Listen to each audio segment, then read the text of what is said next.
I think that we That's a are hell of a connection warming too. up here. I believe that we're feeding out to the folks. Let us know if there's any issues with our audio or anything like that.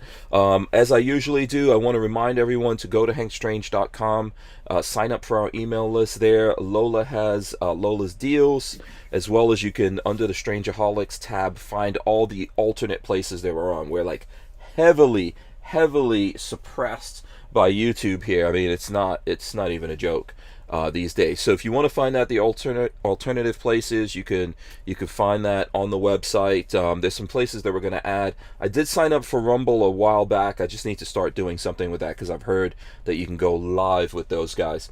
All right. Also, check out U.S. Law Shield. We have a link in the description of this video. You guys can sign up for US Law Shield and save yourself a couple of bucks if you're doing a annual membership, as well as send a couple of shekels in our direction.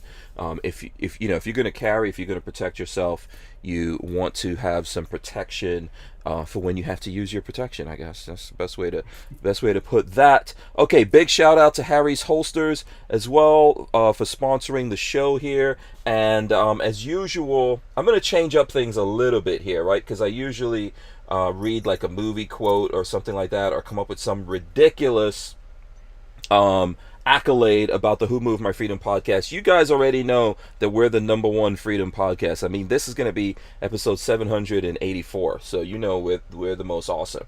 But this is a quote because I saw Biden on the news today flub this quote. I don't know if anybody else saw Biden flub this quote. So I'm going to give the quote here. It's from Thomas Jefferson.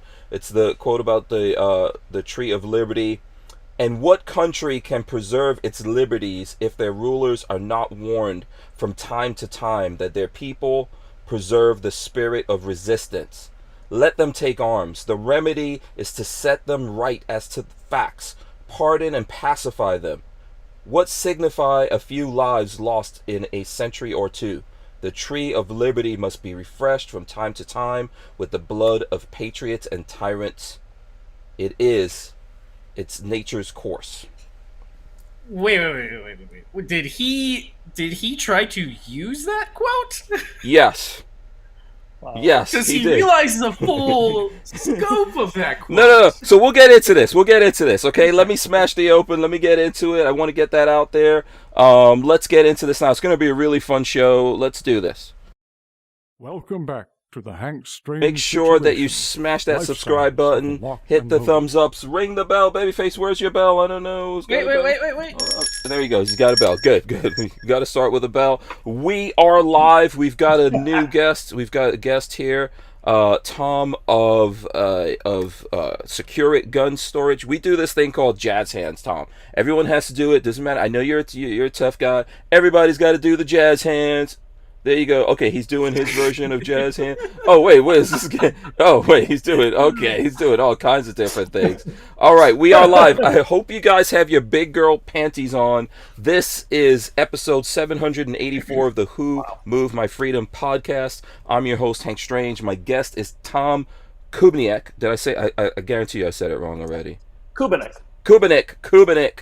of SecureIt Gun Storage. If you don't know about SecureIt Gun Storage, we're going to get all up in there today. This is going to be a fun show because I actually like what these guys make. I look at the YouTube channel. I've seen some of the stuff. I've got my own opinions on this. So we're going to have fun talking about that. Babyface P is also joining us.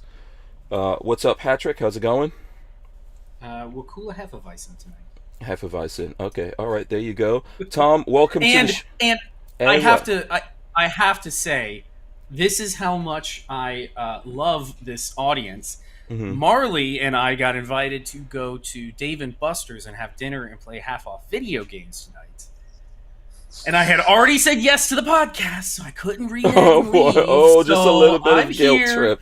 Notice there's nobody behind me because she's off having fun. Oh, she left at Dave you. and Buster's. Oh, wow. Okay. Yeah. This is for you all. You better hit the thumbs up for that because Little I'm bit here of- drinking by myself with the two other folks on here. There is just a little bit of a guilt trip in that. Thanks. We appreciate it. Tom, welcome to the show. Thanks so much for coming on. I've actually been looking forward to talking to you. Yeah, it's. I'm excited to be on the show. It's. I like shows like this because I have no idea where this is going to go. Oh yeah. Oh, you don't know. That's how we do. This is gonna go. This is gonna go in so many different directions. That's- So listen, Lola always wants me to start by asking the guests like who they are, how they got into the business, what do they do, etc. So let's start off there, and then we'll jump back into that quote from the beginning. I'll do the lightning round here with this. I started my professional career as a guitar player. As you can see I'm in my studio at my house. I'm a professional guitar player for many years, and that ended when I just had tendonitis so bad I couldn't play. Started a telemarketing company selling computer supplies, which morphed into an early internet e-com in 1999 or 2000, selling computer storage, tape racks, laptop storage when the HIPAA laws came out. A guy calls me. We were one of the larger sellers of laptop security cabinets. And a guy calls and says, "Can you store an MP5?" I said, "Well, sure. What's an MP5?" And he's a little machine gun. I'm like, "Who are you?" He was with the FBI. We talked for about an hour, and I started doing some research and realized the military was transitioning from the M16 to the M4. Every weapon rack they had really didn't work.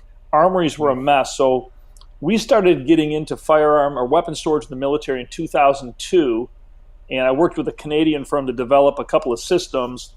I didn't like the direction it was going. We kind of pulled out of that, and then in 2008, we designed and patented our Cradle Grid system, which we designed. We were under contract with U.S. Army Special Forces, working with them for 2 years on solving Armory problems, and developed the system, which 4 years later, we're the largest supplier to the U.S. military for small arms storage. And we build armories for all the SEAL teams, Special Forces. We're doing, right now I've got Okinawa. I got 22 containers on the water, rebuilding the Marine Corps in Okinawa. I bet that's super cool getting to see what they play with. Because I hear high-end spec ops get the run of the mill. Whatever they want, pick of the litter, whatever firearms, whatever they want, they get.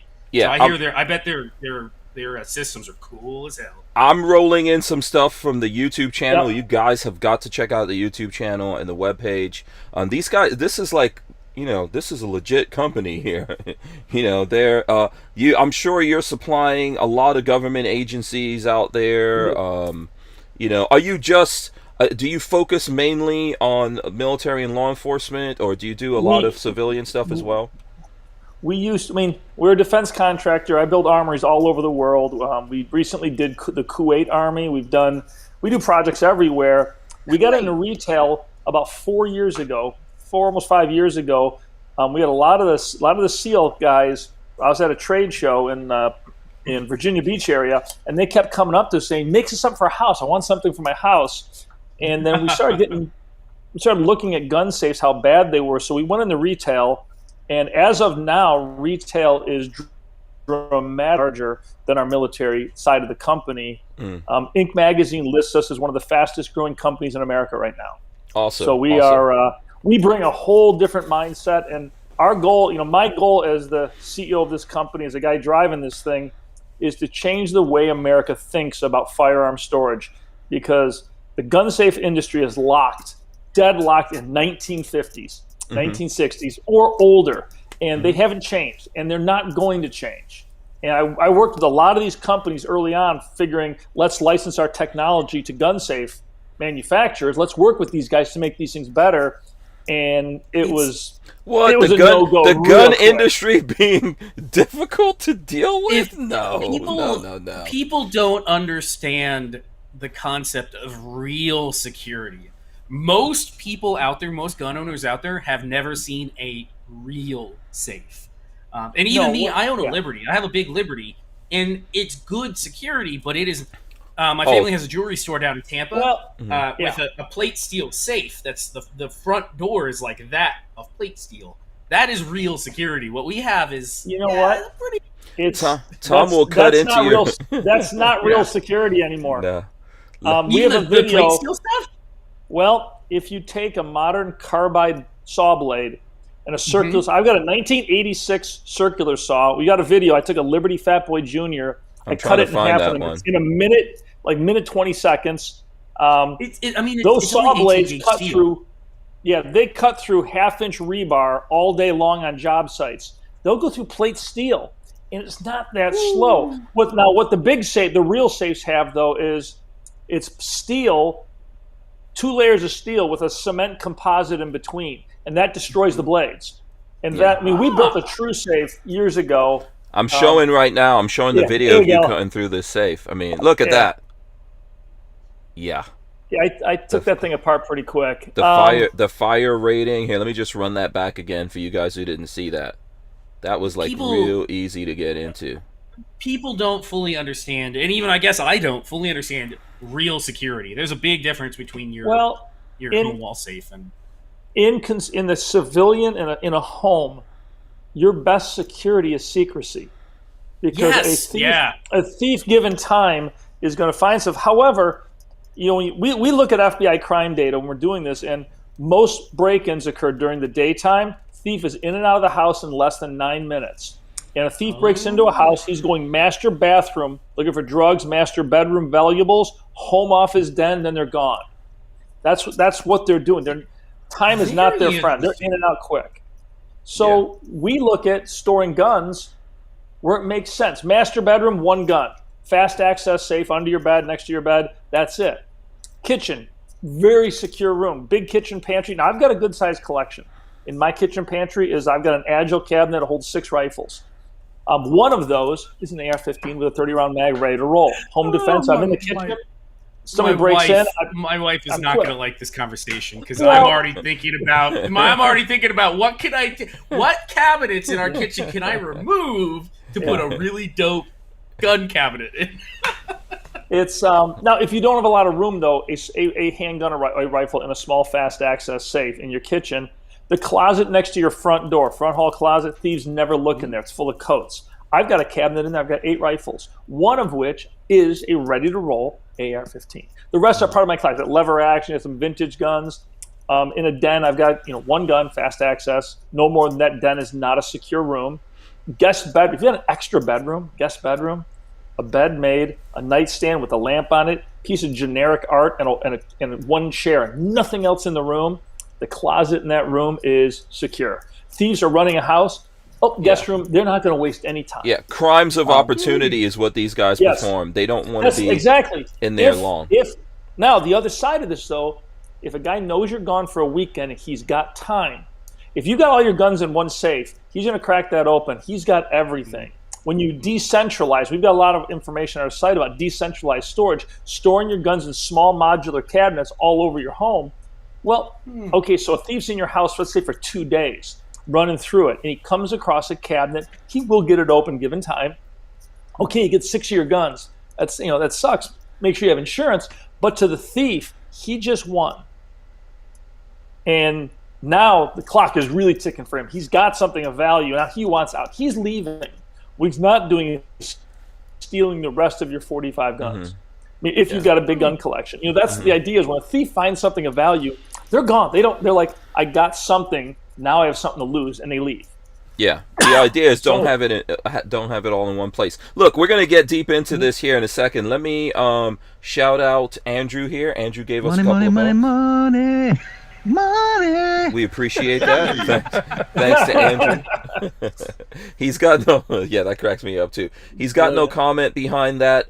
So while we're waiting for everyone to get in here, I would, by the way, just encourage everyone who is here right now, smash the thumbs ups and share this. It's going to be a great conversation. You guys have questions for Tom of SecureIt. We're mostly going to talk about safe securing and storing. We'll get into whatever you guys want to get into. So the Tree of Liberty thing, and Biden talking about crime and what they're going to do about crime.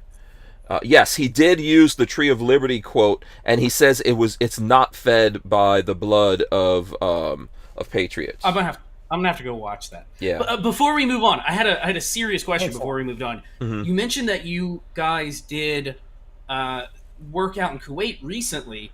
How close on that project were you? Because I actually have a connection to that project, as oddly as that is. I was there in country. Robert Morris, did you work with him? Who? Robert Morris. He's you should have been head of construction or working with the head of construction. It's my uncle. He is it was really working. Yeah, he was working at one of the bases in Kuwait as the head of construction. So I didn't know if that project lined up. I would have been so impressed. Well, I was there. I was there pre-construction, walking through, basically touring the facility, just as verifying it. Yes, this is the correct solution. Yes, this is going to fit. I was more. It was before I came back to the States. The contract came in, and we started building cabinets. Okay. And we shipped everything over there, and it was a U.S. firm that did the contract. When the U.S. gives money to a foreign country as aid, one of the strings on that is, here's $10 million. You have to buy products from America with this money. So it's yes, they're giving them aid to upgrade their military, but they're also helping U.S. companies, because it was a good sized Armory project for us. And I can tell you this, I wouldn't go back. So he's still in country. He's picking up a new contract. That might there's a good chance that is the company that he's working for. Do they have actual for real storage? I mean, it came from SecureIt. It came from SecureIt. That's what. So you guys, you were over there before the construction started being built, but you measured out everything, I'm guessing, and then you guys built everything and sent it over there, right? We supply. Somebody's phone ringing in. Oh no, I don't know. That's not my phone. Not me. I don't know. Yeah, I don't hear a phone. I don't know if that's yours. I heard something sound like someone me. I'm shut down. But so what it is we supplied some design work on paper, of the prints of their room with layouts, and then we supplied Model 84 weapon racks and all the components inside to build the armories. Yeah. So everything we do is component based. It's our competitors build a weapon rack, they build a storage system. Liberty builds a safe. What Cradle Grid is, it's a tool that allows you to build the system you want. The Marine Corps in Pendleton calls our rack the Tetris rack, because they start at the bottom and they build up.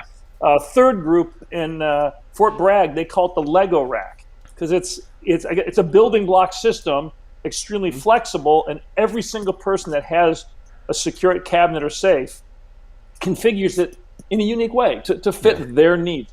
The way they use their rifles, the way they store gear. There's a lot of integration of gear and guns now. Yeah, that's one of the things I would say about safes. Safes are very, very limiting. And they are. Well, they were designed in the interior of a safe. This is fascinating.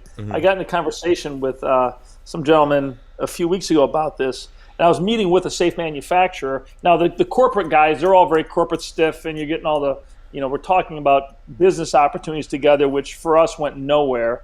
Not one guy on the board owned an AR-15. 3 guys did not own a firearm. Anyhow, so they say, we're going to give you a plant tour. Well, the plant manager gives you the tour. And these guys love to talk. So I pumped that guy for information. And gun safes are designed to look good empty, because that's how they're sold. When you walk into a gun distributor, you walk into Bass Pro, you're looking at safes, you're opening the doors and you're evaluating the product empty. So they design them to look good empty. You want to make a gun safe look awful? Put guns in it. Because they really don't hold guns well. Sure 40 rifle safe, and then you're lucky you get about 18. Please, 18. You're right. It's 18. It's 18 guns in a 40 rifle safe. You are exactly spot on. That is the number. Look at that. Yeah, it is so crazy. No, it is crazy. We go to SHOT Show. It's funny. Our first year with a big booth at SHOT Show, we were mobbed because nobody had ever seen. We had all of our cabinets, our walls, and every single thing we had there was maxed out with a collection of firearms. Whereas you go to a safe booth, there's not a gun in there. They can't show guns in their safes because they really don't hold them well. And people had never seen it. We lit the place up that year. Yeah, that was the video that I saw from you first that made me say, "Oh, I like this guy." Because I remember that was the that press conference. We're taking on the gun. Yeah. The David and Goliath one. Yeah, he was at. I think you guys were at SHOT Show, right? that I did that whole presentation with 2 big gun safe booths right across the hall from me. We're filming it with a whole bunch of people, and I get done with the whole thing, and I don't know who it was. It was like a manufacturer's rep. He goes, He looks over there, looks back at me. He goes, "Man, you got balls." And Yeah. he goes, I go. They just stood and stared at me. They don't care. Yeah. They were there at SHOT Show to meet one buyer, the buyer of Costco, who sells their safes. It's a cheap Chinese safe. That's all the reason. They didn't care. These guys are sleeping most of the show, but. Look, you know what? Look, listen, when I got into the gun world, and I wasn't like brought up into this like Patrick, right? You know, it's something I got into. Brought up into this? No, what I'm saying, no, but what I'm saying is like your family were into guns and stuff like that. You grew up in, you're from Tampa. You're from Tampa. Okay? Barely. Mom and Dad got a concealed carry in like 2003. Oh, mine got one never. It was they were into firearms, but not huge, not like me, not anything like me. All right. You're from Tampa, so you get you basically get a Saturday night special and a dolphin tattoo. Talk about Saturday I know. Night special. So, but anyway, listen. So, I'm as a new gun guy getting into this. What do? The first thing you do is go buy a safe. You don't even. Yeah. You know, it's like they got you. They got you like that. You're programmed. Go buy a safe. The first thing people do is they go to Harbor Freight and buy one of those. Cabinet. Happy steel cabinets. That's what people do. That is not security.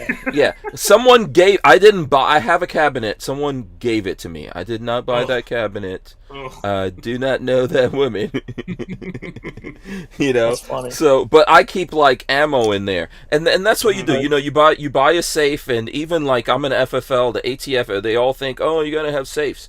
And as you know, in the, you know, over here, I went out and bought, I was looking for a good solution because I don't think I've found like a really good solution except for what I've seen you guys do.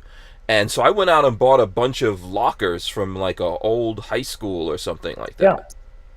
Yeah. You know? Yep. Yeah, go ahead. No, we actually make a system that you can retrofit into the back of those lockers. Oh, really? Okay. Yeah, it's in the accessories section of our website. It was our first real retail product was a gun safe conversion kit, and then we developed the Agile cabinet, then the Answer cabinet, and now the Agile cabinets. We're selling thousands of those. There's so many things. Like Lola gets mad at me sometimes, like, oh, why don't we just get more safes? I was like, look at what happens. So, for example, here in Florida, when I keep guns in the safe and keep that safe closed, the humidity starts to rust stuff. Well, it's not the humidity, but you are correct. And I've got a video. We have a video on that. We did a little research on gun safes and corrosion. They sell millions of dollars of products to fight corrosion in gun safes. Yet, if you have guns in a wooden cabinet, if you have guns in a steel locker, if you have guns hanging on a wall in a restaurant, they don't rust. Guns that are properly cleaned, properly maintained, don't corrode. But gun safes is a real concern. Are they trying to sell all this stuff over fear, or is there an issue? The reality is there is an issue. The materials used inside a gun safe, a bunch of them are banned from use in museums because of corrosion. They're banned from use in military armories because of corrosion. You got formaldehyde, which is in the adhesive that they use to put the carpeting in. The drywall they put in these safes, they call it fireboard. It's drywall. Drywall is full of formaldehyde. They use it as a dispersing agent when they're making actual drywall. Drywall also has pyrite in it. It's naturally occurring in gypsum when they mine it. And pyrite's fine. It's an inert, simple, it's fool's gold. But there's a bacteria called ferrooxidant bacteria that live on pyrite, and they eat it. Ferrooxidants are used in the mining industry to strip metal from low-grade ore. No. It's on the pyrite. It also gets out. It's into your safe. When they eat the pyrite, the waste product is sulfurous and sulfuric acid, highly corrosive. If you go to a gun store and a safe's been closed, a new safe's been closed for a little while, a few days, open them up. I tell anybody out there, if you're interested, just open the safe as it opens, put your nose in there and smell. You'll pick up a sulfur smell. That is sulfuric acid, and that is highly, highly corrosive. So the gun safe industry has a significant corrosion problem they try to battle. And I'm going to tell you right now, use desiccants. Don't use those golden rods and all those things that heat up the safe. They're not removing moisture. When you raise the temperature, you're changing relative humidity. That's humidity relative to temperature. You're not removing it. You're changing the index. It's still there. It does slow down corrosion. It doesn't stop it. desiccant packs actually absorb the moisture. If you got a brand new safe, I tell anybody, open it up at least once a week. Yeah. Just open it up, let it sit for just a couple of minutes, and close it. The formaldehyde will off gas in about 2 years or so. The bacteria on the pyrite, that's going to go for 50, 100 years. That's never going to stop. So none of our products have a fire rating. None of our products use drywall. The fire ratings on gun safes is complete. It's smoke and mirror. It is complete BS. Mm-hmm. And they know it. That's good. Oh yeah. So we're here. We might as well have this conversation. Why has this technology not kept up to date? Like other I mean, you obviously sound like you guys get deep into this, the science in it of it and all that kind of stuff. You're doing what you're doing. Why has the rest of this stuff not moved forward? Why are we still like everyone who buys safes must know that they're crap. Like how many do you have to buy before you realize they're crap? No idea. You buy one every time you move, because the most left behind thing when people move is a hot tub and a gun safe. You can't move. But it's interesting. The industry, it's not that they're not trying to be this stupid. They're not gun people. If you look at, Liberty is owned by a Wall Street investment firm. Canon purchased Stack-On about 2 years ago. Now it's funded by a Wall Street investment firm. These are spreadsheet companies, and they are beholden to stockholders, which I get no problem with that. If you want to invest in these companies, these safe manufacturers need to turn a profit for the stockholders. It's capitalism, and I believe in it. Yeah. However, their mission is not to produce the best product they can produce. Their mission is to move these damn safes off the shelf. We came into this whole thing as, let's make the warfighter as prepared as we can make them. And we got really passionate about this early on in the military, because we weren't defense guys, we weren't gun guys. They said, you know what, we can make a difference here. We can actually make a substantive difference in the lives of these guys, because they're risking their necks for us. And we developed all this to make them better prepared. Going to the consumer market, then it was an epiphany. We had no idea how bad it was. And the fire rating thing is such BS. And yes, if you put the safe in an oven and bring the temperature up to 1,500 degrees and have a temp probe in there in 30 minutes, this is a Chinese safe, no, it's all bullshit. Not a Liberty safe. Yes, it'll go 30 minutes if they're rating there. That's fine. But that's not a fire. The fire inside a home, the air is moving in excess of 60 miles an hour. It's a whipping torrent. So I'm going to tell you, if you are baking a pizza, you got your oven heated up to 500, 600 degrees, you can put your hand in that oven, and you can hold it in that oven for quite a while, because the air is very slow to transmit to your hand. Now, put your hand in front of a jet exhaust at 600 degrees, blowing at 60 miles an hour. You'll third-degree burns in a half a second. Yeah. It'll rip you apart. It's no different in a gun safe.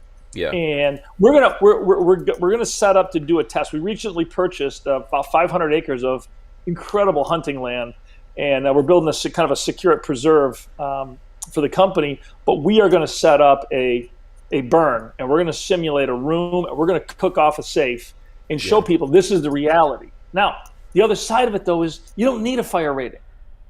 If you look at the actual risk of fire in America now, it's getting lower every year. Your insurance data drives all this. We look at a lot of these numbers, and the bulk of all insurance claims are smoke related, not heat related. In fact, 92% of all fires occur in the kitchen and are contained within a pot or contained within the oven. That's almost all home fires. The insurance claim and the damage is smoke related. Actual heat damage, an open flame burning in a house, that's typically carelessness, candle smoking, and it's usually confined to a corner of a room. It's very rare that it does more than that. If you've got a professional firefighting force, their response time is minutes, 3 to 5 minutes. I live in a small town. I've got a volunteer firefighting force. I'm still 11 minutes is the response time. Anybody can call their insurance company or call your fire department, give them your address, say what's the response time. Mm-hmm. The insurance industry requires that they know that on every house they insure. That's how they rate the policies. But the risk of fire, 75, 100 years ago, there was a lot of things that there could was cause no smoke fire. Detectors and stuff like that. People didn't have alarm systems. Now, not everyone has alarm systems, and some people live in remote places and all that. But one of the things I want to say, unless you've ever actually been in a burn. Like, sometimes fire departments do those burns, so for training burns and stuff like that. And when I did, it was a while back in West Palm Beach.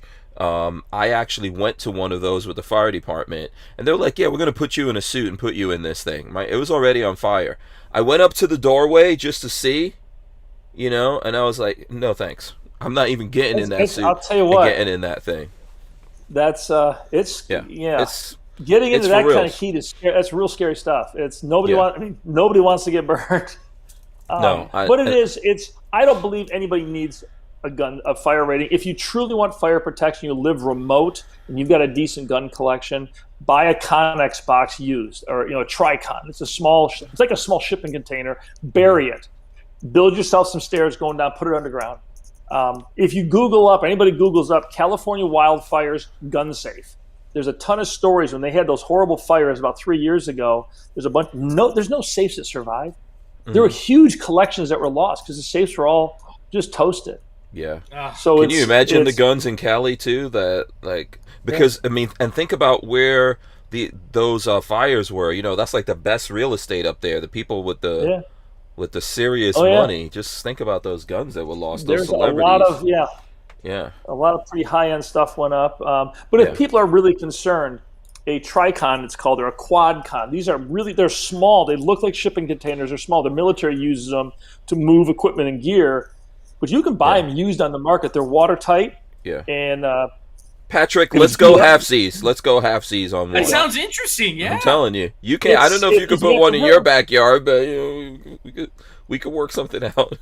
That's for people who have a big collection. There's several companies like in Texas, Oklahoma that build storm shelters based kind of on some of these designs, like a shipping container. And we've done some work with some of those guys, making gun rooms within these. I wonder, is it a good idea to bury one of those under your berm? It's probably a good idea, right? Is that scientifically sound? You have a Connex under the berm out back? Yeah, no, I think that might be the best place, huh? I don't know that. I don't have one. I'm saying, I'm spitballing here.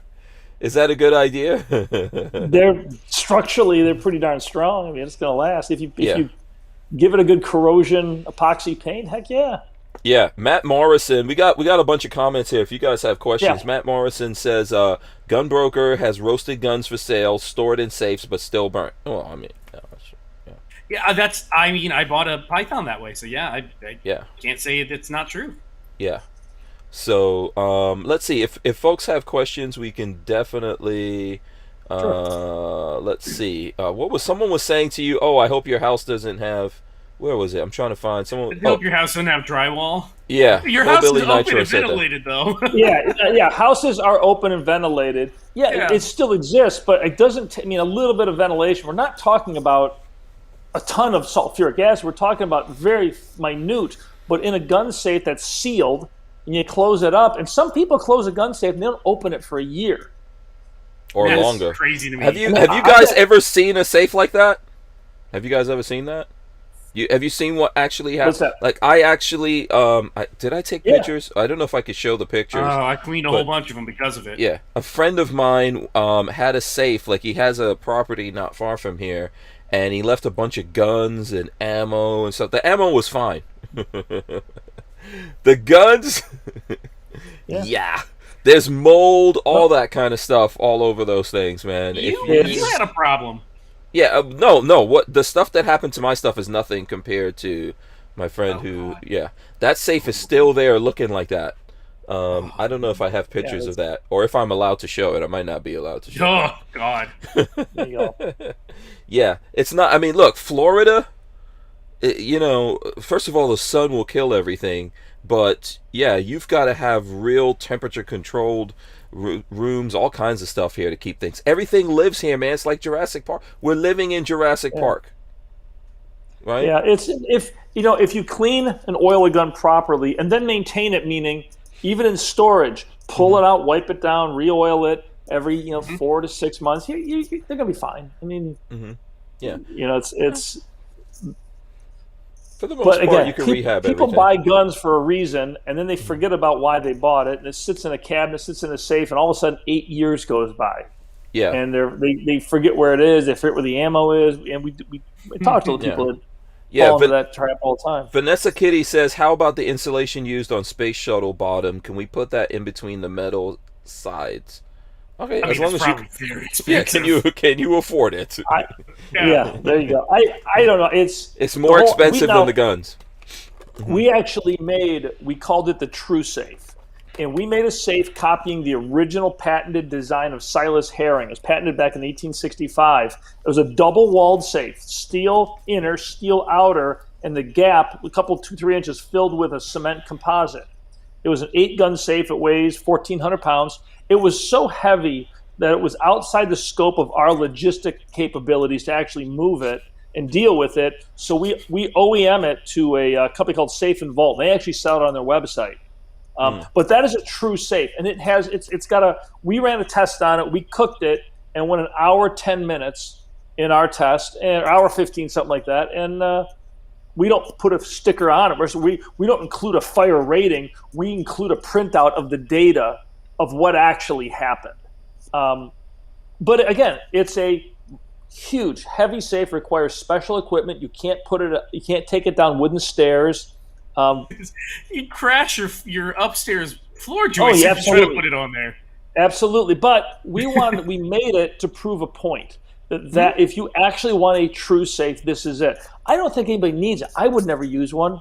I buy insurance. I have small, lightweight, modular cabinets, and they're hidden throughout my home. And if you really lose all your guns, I mean, I know there's going to be some guns that can't be replaced. You need to figure out some different things with those. But the fun is buying them, right? Like buying them. Well, and again, it's something you look at security in your home, and gun safe, and keep the guns secure. The first thing I would look at is the outside of the home.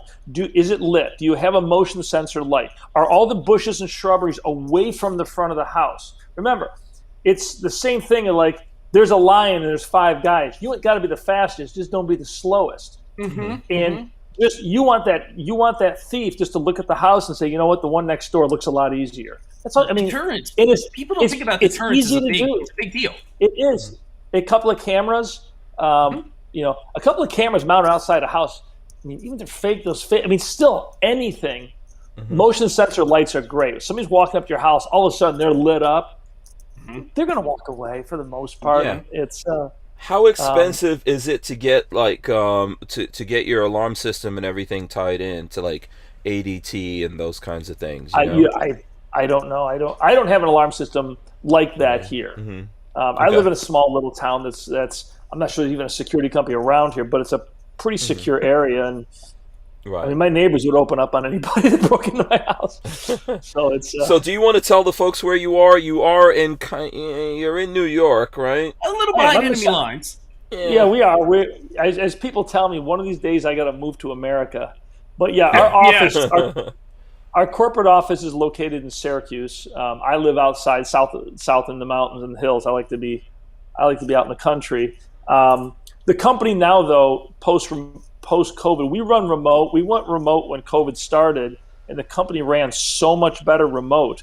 We're not going back to the office. It's just I've got a recording studio in there for video. We've got we do prototyping. We do some stuff in there, but we're now hiring. We're building a team in Phoenix. I've got in Austin, and then in the Chattanooga kind of Louisville area. Oh, so we're hiring people. We're hiring a lot of people, but we're hiring them.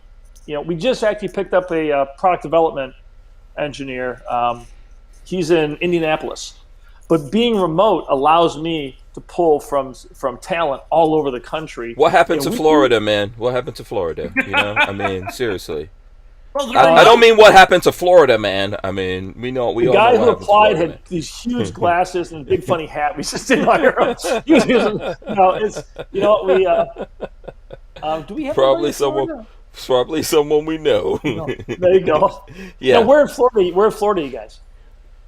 We're in Gainesville. Okay. Babyface is in Gainesville. I'm just outside. I could say we're also when you talk about behind enemy lines, we are behind the Florida enemy lines. I'm in Gainesville. It's super liberal. The only place worse than this is probably Miami-Dade. But yeah, and I'm just outside of Gainesville in Free Florida. In a very conservative place where we never had to wear masks ever. We never got shut down. You know, it's funny, but when people hear New York, they think crazy liberal state. And within 100 miles of New York City, yes, where we live here, it's Trump country. I mean, this is conservative. If you look at the actual voting counties of New York State, like so many, it's tiny little pockets of 6 million people. You know, the city votes Democrat, but the rest of the state is very conservative. Unfortunately, that's like Illinois. I think Chicago is super blue, but surrounding Chicago is farmland. Yeah. Yep. So we got a couple of questions. Swamp Dog Armory wants to know if you have gunsmith openings. Well, I mean, for employment? Yes. We don't. You know what? We don't do any gunsmithing. We don't actually do anything with firearms other than we build really cool storage for really good storage for firearms. And most of the guns in our videos, that's my personal collection. It's the company, we've got stuff we use for trade shows. Yeah. And Jade Grew says, do they have a Hank 10 discount? I don't know if they do. I don't know if you guys do any kind of discounts like that. Maybe we'll have to. We've got a huge promo running right now. When we do a big military contract, right now we're building, it's an $8 million contract to build Okinawa. When we're running our big Model 84 reactors, they're normally very expensive. Very expensive to build one at a time, two at a time. When we're building 1,000 of them right now, we're overrunning that production by about 400 or 500 cabinets, which we then offer to the public at a big discount. So right now, while supplies last, it's on our web. It's called like the 4th of July promo, but those cabinets are on promo in a significant discount until we just overrun it. People love those things. I mean, it's a military cabinet. It's not something. I call dibs. I'm gonna have to. I was looking at this before. I'm gonna have to go. Yeah. So that sale is on right now.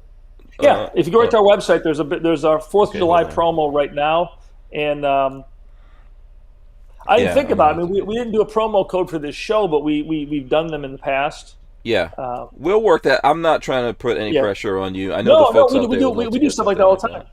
Yeah, I know these guys, and I'm gonna ask this question. This is for me. Do you guys have layaway? You know, I mean, what we've got is right now we've got 4 payments over 4 months. We're right now implementing 6 months and 1 year no interest. We're working out with the back end. There's a lot involved in getting that set up, but that is supposed to be done, I believe, probably by the end of July. But we'll be offering those types of programs where it's kind of like a car dealership. I'm showing. Did you say the Model 78s are the ones? Oh, so that's usually $1,500, and that's a good deal. Oh, good sale. Yeah. I did look at these 30% off before. Yeah. Oh yeah. Oh boy. Where's everything manufactured? Because I mean, bending, steel, and everything. You have to have a plant somewhere, right? Is it all manufactured locally? Yeah. Wait. Did we lose? Oh no! Where? Oh wait, he must have. Okay, did. we'll get him back. We'll get him back here. Get him back. Yeah, he must have dropped out there for some reason. We'll get him back. Yeah, I didn't even realize, Patrick. I'm looking at. You didn't hang up on him, did you? No, I don't think so. I hope not. No, I don't think so. We get him back. You probably had a computer issue. Yeah. That was a good conversation. That was lively already. Yeah, those are cool cases. I've been looking at this stuff for a while. And I thought about putting something in my office. Yeah, we did it. It's weird how Tom wound up here on the show because we were trying to get in touch with them and we couldn't, and then their people reached out to us. But I have been looking at this stuff for a while. Yeah, it's really good stuff. Okay, here we go. I think we're getting him back here. And what happened, man? Did you hang up on us? Did we hang up on you? I don't know. I'm not sure what happened there. Oh. Might be having internet issues. He's frozen. Yeah, he's frozen. He's still. Oh no. Oh no. Oh no. Okay. He'll be back. He'll be back. Yeah, we'll get him back. We'll get him back up here soon enough. Let's see. Can you hear us? Not yet. Yeah. You must be having some sort of. Someone is down. Yeah. Are you there now? Yeah. Yeah, I've got you loud. No, there we go. My laptop. I'm sitting here just talking, and it just turned off. Oh wow. Okay. Yeah. I was just salivating over the website. That's what I was looking at. Here, let me see if I could throw it back. Sorry about it. I'm not sure what happened, but So yeah, those are the military cabinets right there. So you're talking about the Model 78s, right? That's an ammo. That is an ammo cabinet. That is. This is an ammo. Okay. What's the big one that's on sale? Scroll down. This is all the promo page. Okay, those are right there. Those are Model 84 weapon racks. Oh, Model 84. Normally close to normally close to $3,000. Wow. Down, they're almost $800 off, $700 off. Wow. Okay. That's what is used in armories, U.S. military all over the world. Cool. Oh boy. Each shelf will hold 900 pounds of gear. Cabinets hold 24 rifles and just a ton of stuff in there. Yeah. Do you think Marley would let me use that as my everyday cabinet? I'll put all my, I'll get rid of the dresser. And we'll just put like two of those in there. I'll tell you what. If a firearm enthusiast has good storage for everything they buy, and it's never laying out, making a mess, all your hunting gear, all your gun stuff. If it's always put away, you can always buy more She'll be happy, right? It's right, except once your volume of stuff exceeds your good storage, then you got a problem. So I find that if it's out of sight... The problem right now is she's relegated me to the garage, and she doesn't ever see it, so it's all cool for her. So other than my office in the garage, it's all good. Yeah, Patrick, I need to make more of a mess, it sounds like. What does my house look like? Just explain to the uninitiated what my house looks like. A disaster area. As a gun YouTuber. if a mortar came down full of firearms parts, memorabilia, patches, guns, went off in the main area, that's Hank's house. Looks like a gun store blew up basically in my house the time. Makes Lola mad every day. I'm not saying that. So yeah, I think stuff like this is cool, and it's modular. What's the let me see. I'm trying to look at here. So in terms of the firearms cases here, what's the most affordable one? Like entry level. The Agile Model 52. Okay, is our number one seller. Let me see. Model. That's 52. An Agile. It'd be an Agile cabinet. Oh, so so it's not it's in gun It's safe. not part of the military stuff. That's a consumer design. It's the same. It's the exact same system we use in the Model 84. It's just a smaller, modular. Okay, here we go. Those right there. Yeah. Okay, Agile ultralight model. Okay. We make those as fast as we can, and 52. So that is light gun storage. You wouldn't call that a safe. I like this quad kit right here. Oh my god. That's what I've got right behind me. I've got a quad. I keep it at my house. So those backers, funny. You're saying you could use those backers in. You had a retrofit kit that would work in high school locker type things. Yeah, absolutely. Now you've used the word safe and say, well, this is a cabinet, not a safe. But to be fair to the gun safe industry, or to throw them under the bus. The gun safe in the 1970s, they went to Underwriters Laboratory. UL does ratings for the insurance company. They were started by the insurance industry to give ratings to electronic components when electricity was first brought out to homes in the late 1800s. Insurance companies wanted to better understand what is the risk. So UL is a lab that tests electrical stuff. Well, they expanded that back in the late 1800s to rate safes. Because back then, gun safes were the only security banks had. So there's a whole lot of ratings for gun safes, from TLs to Class A, Class. There's a whole lot of ratings. Gun safe industry in the 70s went to UL saying, we've got these gun safes we designed. We need a rating for these, and UL gave them a rating, RSC. If you got a safe, it's printed on a sticker on the door, Class RSC, which is Residential Security Container. The word safe is not part of the certification or classification, because UL wouldn't let them use it because these did not meet the minimum standard to be called a safe. So what is that Liberty safe? What is it actually certified to block? One person for 5 minutes with a pry bar of less than 18 inches, a hammer of less than 5 pounds, and a small hand drill. That is a 1955 threat. Yeah, my phone has more power than that right now. So you come flash forward to modern tools, especially the modern carbide steel. Those modern carbide blades, they rip through this stuff like butter. I mean, I cut a 12-inch by 12-inch hole in the side of a safe. It took me 18 seconds to just to cut it off. So here's the thing. I'm sorry for interrupting here. There's a whole bunch. I don't want to forget this because I have a bunch of pictures. And forgive me, it's raining. I'm in the van. I do the podcast from the van. It's very soothing. I can hear it slightly. It's very soothing. So it's not in the van down by the river, is it? Oh, I knew that was coming close. next. I knew that. Yeah, if you look here, that's what this is. That's what this port window is right here. This is in the van. So yeah, listen, I have these pictures. A friend of mine bought this safe, and this is an old safe. You'll see what I'm talking about here in a second. So check out this safe here that these guys bought.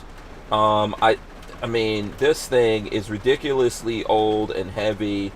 Look at how big that thing is. The steel. They're actually going to have this whole thing repainted, which I think is like sacrilege. You know, this they're going to get rid of this drawing and all that kind of stuff on it, the artwork that's on it. But this is like an old school. Art. Look at the door. Yeah, that thing's like art. Yeah. So I can't remember the year, but this is like an old safe. Yeah, that's an old Heron. There were several safe companies in New York City, and that's. Look at the details on that thing. Yeah. I'm trying to see if I can find out. I don't know. But it's funny though. Those doors with those hinges, with modern tools, I'll have those doors off in just a few minutes. Yeah, unless I didn't see that the bolts were going out. If they do, then the hinges are only there to open the door. Like our True Safe has. I mean, you can cut the hinges off, but the bolts are still engaged. So it's you can't pull a door forward. Right. Yeah. I'm trying to see. Like, let's see. Fascinating. Let's see where the bolts are on this thing. Okay, so here we go. This might be a good thing of the bolts. Yeah, So well, they got them on the top, and they've got them on the top. Yeah. So it's probably if you cut the hinges, you're not going to get those doors off. Yeah. I think this is a Dexter. Okay. It's really, really old. So my friend that bought this safe, he's actually going to have it completely cleaned and redone, which I thought was like sacrilege or whatever. He's like, no. Yeah. So, Is he going to have it repainted with the original look or just black? Well, no, I think he's just going like brand new shiny with it or something like that, you know. That hand drawing is classy looking on that. I would leave it just like that with the patina, but it would be a display thing. I wouldn't keep really anything, you know, in there. You got to put it in on a concrete floor, probably. Yeah. Yes, I don't know where he's going to put that. Yeah, that's going to have to go. What has he figured out what that thing weighs? Because it has to be crazy. No, that was over in a Mako shop, like like a body shop. Yep. Yeah, he has. Well, if he's gonna paint it, you have to go to like a safe like that to do the job he wants. You got to go to an auto body shop. Yeah. And if you've ever seen when they in safe manufacturing, when they go to actually paint safes like Liberty, they're coating them in Bondo, sanding them down just like you would a car, and then they shoot them. Yeah. So it's. So let's see. Night Train says that's the kind of safe you see in cartoons falling on top of characters' heads. It is. That's exactly what I thought when I saw it. That's something that falls on a coyote. I think he said that safe has been here in this area in an old bank since like the 1800s or something like that. Yeah. So that's what it goes back to. They had to like cut it out of the place that was in. So he's got to make sure it goes through the workings of the locking system. Yeah. Something that old that has somebody who really knows what they're doing go through it, because you don't want to lock that and have the lock fail, because then you'll get it open, but you're going to destroy it. Could you imagine? Leave your Bitcoin paper receipts of your Bitcoin. That's right. God. And that was the end. So a bunch of things. Now I'm ignoring Armament and Axes here. Who, if you can't tell from Armament and Axes, is a guitar guy. And does he want to talk guitars? Yes, he is. Okay. He is crazy about these guitars that are behind you. Why don't you let us know what's behind you? Yeah, what's on the wall? All right, so what I've got is a. There's more. There's even more hiding behind you. Yeah. There's a Telly and a Strat. The black one is my shred guitar. That's a Schecter Research, just kind of a metalhead guitar. Mm-hmm. And then I've got my. He's a guitar guy. Let me pull this out. Now you play, right? I take it you play. You can't. Hold on, I can't Yeah, hear don't this. drop the guitar. No. Oh, look at the color. Yeah, look at that paint job. Whoa. Oh wow. This Paisley. is my Paisley Telecaster. This is my go-to electric guitar, and then I've got two. They're custom made by a guy named George Leach, Phoenix acoustic guitars that are item custom made for myself. I play most of the stuff that I do now. If I'm playing is fingerstyle solo acoustic stuff.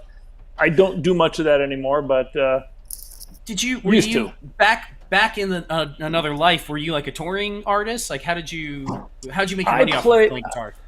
I played in the East Coast quite a bit. I was a kid. In 1984, Guitar Player magazine did an article on me as like one of the top or best unknown guitar players. What? Cool! That's really cool. And then I moved to LA and spent some time in LA playing. Did an instructional video. Didn't have any band things going. At that time, Guns N' Roses wasn't signed yet. Poison was all over the place. It was really crazy. The 80s. Oh yeah, it was. Yeah. But I was working on a second video, and I really made a mistake I learned later in life in training, where I was working on it was a workout video for guitar to get really proficient and really build chops fast. Is approaching a guitar like you'd approach physical training. And it was a workout video. And I was working on this design, putting this whole program together. I was working on it every day. Well, if you're a trainer, if you're building, you're going to the gym, you work different muscle groups on different days, and you give yourself time to rest. And I didn't do that, and I got tendonitis so bad in my forearms. I still deal with it today. I have a hard time riding a bike, and I got so much scar tissue built up in there that I can't play long enough to play in a band. But you know what? At the end of the day, it was some tough years when that all was happening. But I look back at it now, and I hated the industry. I didn't like the lifestyle. Mm-hmm. It's cool being on a stage with like two Marshall amps, with a wall of sound behind you. That's really cool. But it gets old pretty quick, and I didn't like a lot of the people in that industry. The professional side of it, the executive side of it, just ripping off musicians right and left. Yeah. So once I got into business, I got a job telemarketing computer supplies. It was the only thing I could get because I had no other skills. Did it for a few years and started a company in an apartment.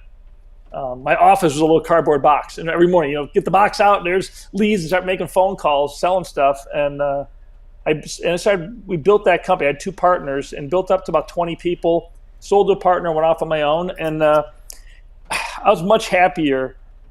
I'm much happier doing what I'm doing now. I still play guitar a lot. I still, it's. But you know what? You don't have to be famous to be an artist. I think sometimes we can find our happiness. I'm not a musician like yourself, but I feel that way. I feel like I'm an artist. That's where I'm really at in all of this stuff. But yeah, it's tough to find happiness. Like I grew up in the 80s and the hip hop thing, and it was just as bad. And lots of very talented people got really badly taken advantage of, and all that kind of stuff. So yeah, it really sucks. There's people saying if I could in any way convince you to play. Probably not tonight. Oh, okay. I'm not gonna push you. You can't put someone in the spot. Like, Text me hang on a second. Hang on. Yeah. I'm gonna be very impressed because I'm not the type of musician that plays on spot. I can't do that. He was in a magazine, so. Yeah. I was in. It's tough shit, man. You in your bathroom. Yeah. Can you even hear that? Yes. Yeah, we got it. What do you guys want to hear? Whatever comes to your fingers. Yeah, just riff. Just riff. That's awesome.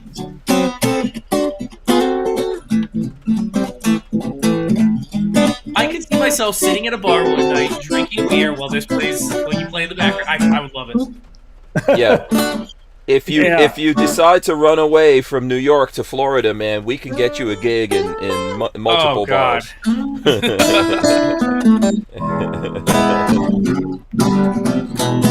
All right. Yeah. I'll throw this over. Yes. No. Thank you very much for that. We appreciate it. I'll tell you what. It's you talk about you don't have to be famous to be an artist. Is this guitar is custom made, and there's a hole in the top of the guitar, which is unusual. because it's made for me. So I play it, I hear it.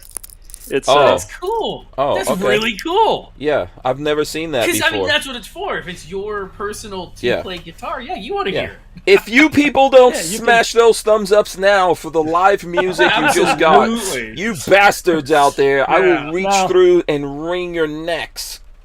Okay? People need to smash those thumbs ups right now. I think if you go to the most recent video on our YouTube channel, that's more of the music. I think that's the one. I did the music in the background. It's much more metal driven. Oh, that's cool. So that's and I don't do that very often. I just, it's. I'm always surprised how many gun guys are also into guitars and stuff like that. There's quite a few. It is. I've got my wall. It's not really set up. I've got, but I can actually. The cradle grid system will hold guitars, and I've had it done where I've had like sniper rifles and guitars just all decked out. Oh, that's the name of the band. That's the name of the band. Sniper rifles and guitars. Well, that's. I've got my Instagram, which I really don't. I don't have time to do much. Is guns, cars, and guitars. Oh, cool. Those are the three things that I. That's awesome. Oh wait, hold on. Should we go? Let's go to. That's what everybody loves. By the way, so Appalachian Gun Runner wanted me to show this picture of a safe that he found while he was. Someone that looks like somebody cut that open and dumped it. Yeah, it looks like a squirrel. A squirrel is living in there right now. That's like a home for squirrels. Okay, so let's go to Instagram and check out the stuff that you guys have. So first of all, let's see. Well, my personal is guns, cars, and guitars. SecureIt has an Instagram channel that they throw stuff up on. Guns, cars, and guitars. Guns, cars, and guitars is my personal Instagram, which I haven't posted on there in quite a while. It's got some cool cars. It's if you walk into the back end of my it's probably office, not this. Is it guns.cars.and-guitars, or is it guns, cars, and guitars? Like, what's the? I've got 3 of them here. Which one of these is it? It is the bottom one. Is it this one?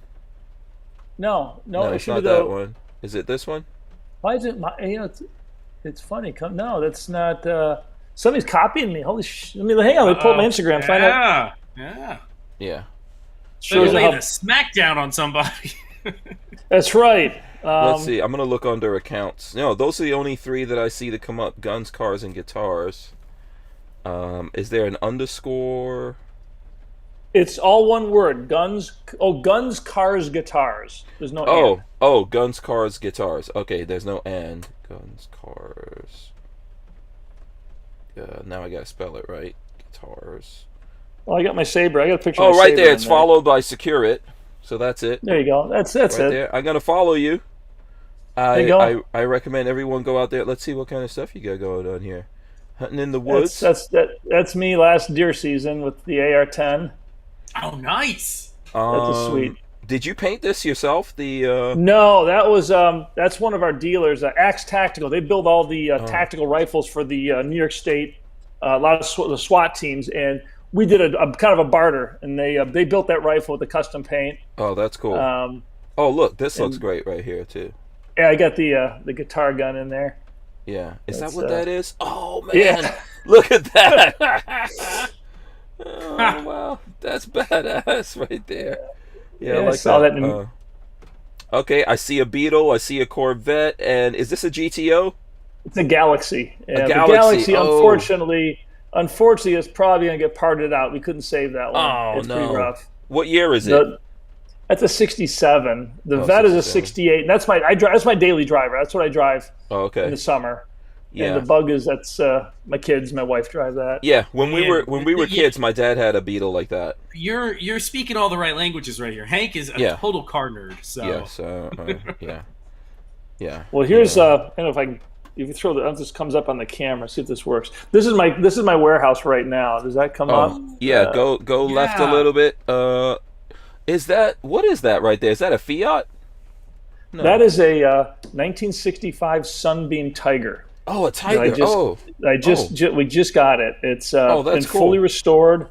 And then the one up on the lift is a 66 Ford Falcon, which is my first car, when I moved to LA, I drove a 66 Ford Falcon for years. I built a hot rod out of it. So I found a 66, and I'm rebuilding my original hot rod. Oh, sweet. Yeah. A car guy, you know? I mean... Yeah, there's it's, you know what? You got to do stuff to keep yourself sane. Absolutely, yeah. So who are your favorite guitar guys? Who are your favorite guitar players out there, musicians out there? Historically, going way back, I mean, you're not going to know these. Ulrich Roth was the guitar player for Scorpions before they were popular. I was in the Guitar Player magazine article. I was compared to Ulrich Roth, Adrian Vandenberg, which is only because I ripped off one of his little solo sections in a demo tape I sent in. Mm-hmm.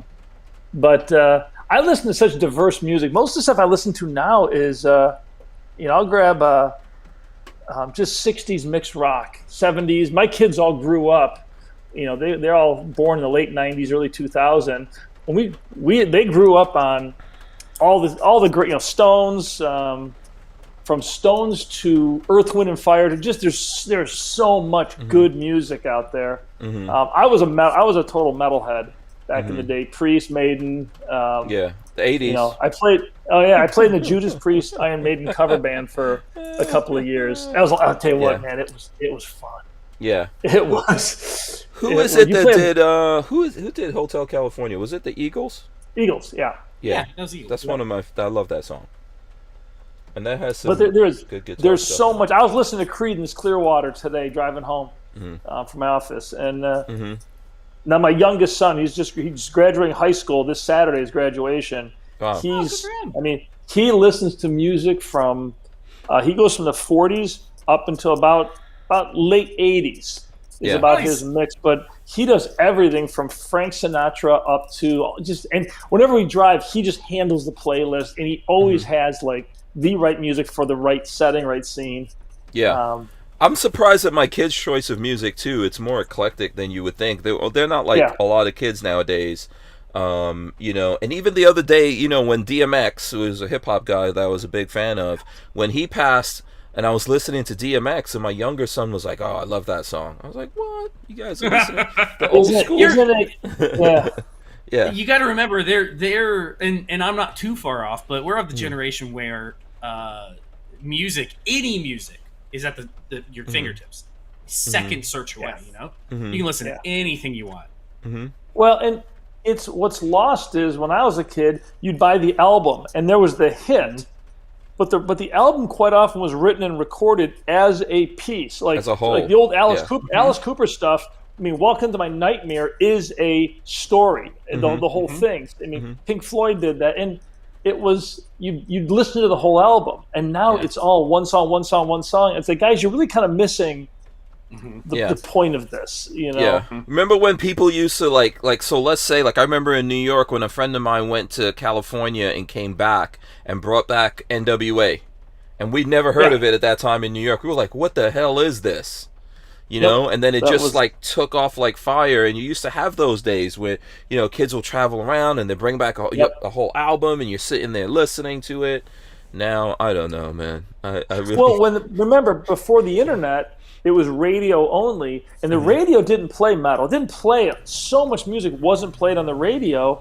I'm not even sure how we knew what to get, but there was always a buzz of what albums are you need to get this album. There were tons of concerts. I mean, back then they do concert tours to sell records. And I grew up in between Buffalo and Rochester, so we'd go Thursday night to Rochester to see Van Halen. See him on Saturday night in Buffalo. Same thing with AC/DC, with Judas Priest. All the bands, we would just catch them. Yeah, I mean, I remember growing up where, so for example, I went to Far Rockaway High School in New York, and in the '80s, I graduated in '88.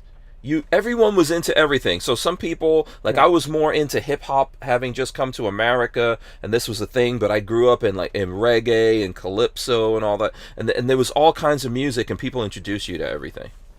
I'm going to interrupt real quick and change topics. Tell me where the best garbage plate is.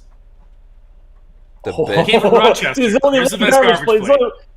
There is only one garbage plate, and they try to protect it.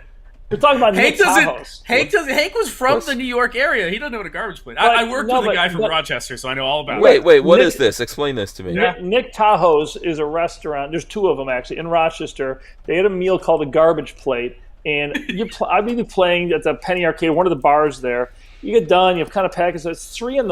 It's like you walk into this place, and a garbage plate was beans, two hot dogs sliced lengthwise, thrown on a plate, potato salad, Texas hot sauce over the whole thing. There was one other component to it. I don't know if it was corn or something. Fries in it or something? And it was potatoes. You might have fries, and they threw it on a plate, fast, hard. Yeah. The beans were cold. The hot dogs were hot, Texas hot, and it was a garbage plate. And at 3 a.m, when you're tired and kind of just spent, it was good. And they're still there. It's a Rochester thing. It's only a Rochester thing. And I have a friend that I used to work with from Rochester, and we've talked about garbage plates before.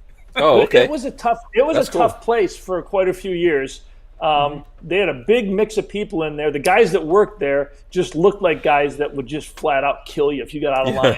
You kind of kept your nose clean and just had your meal. Yeah. It was a But I got to take my kids have not been there yet, and we got to do a trip over to. You know what's funny? That's got to be a New York thing. I slice my hot dogs down the middle.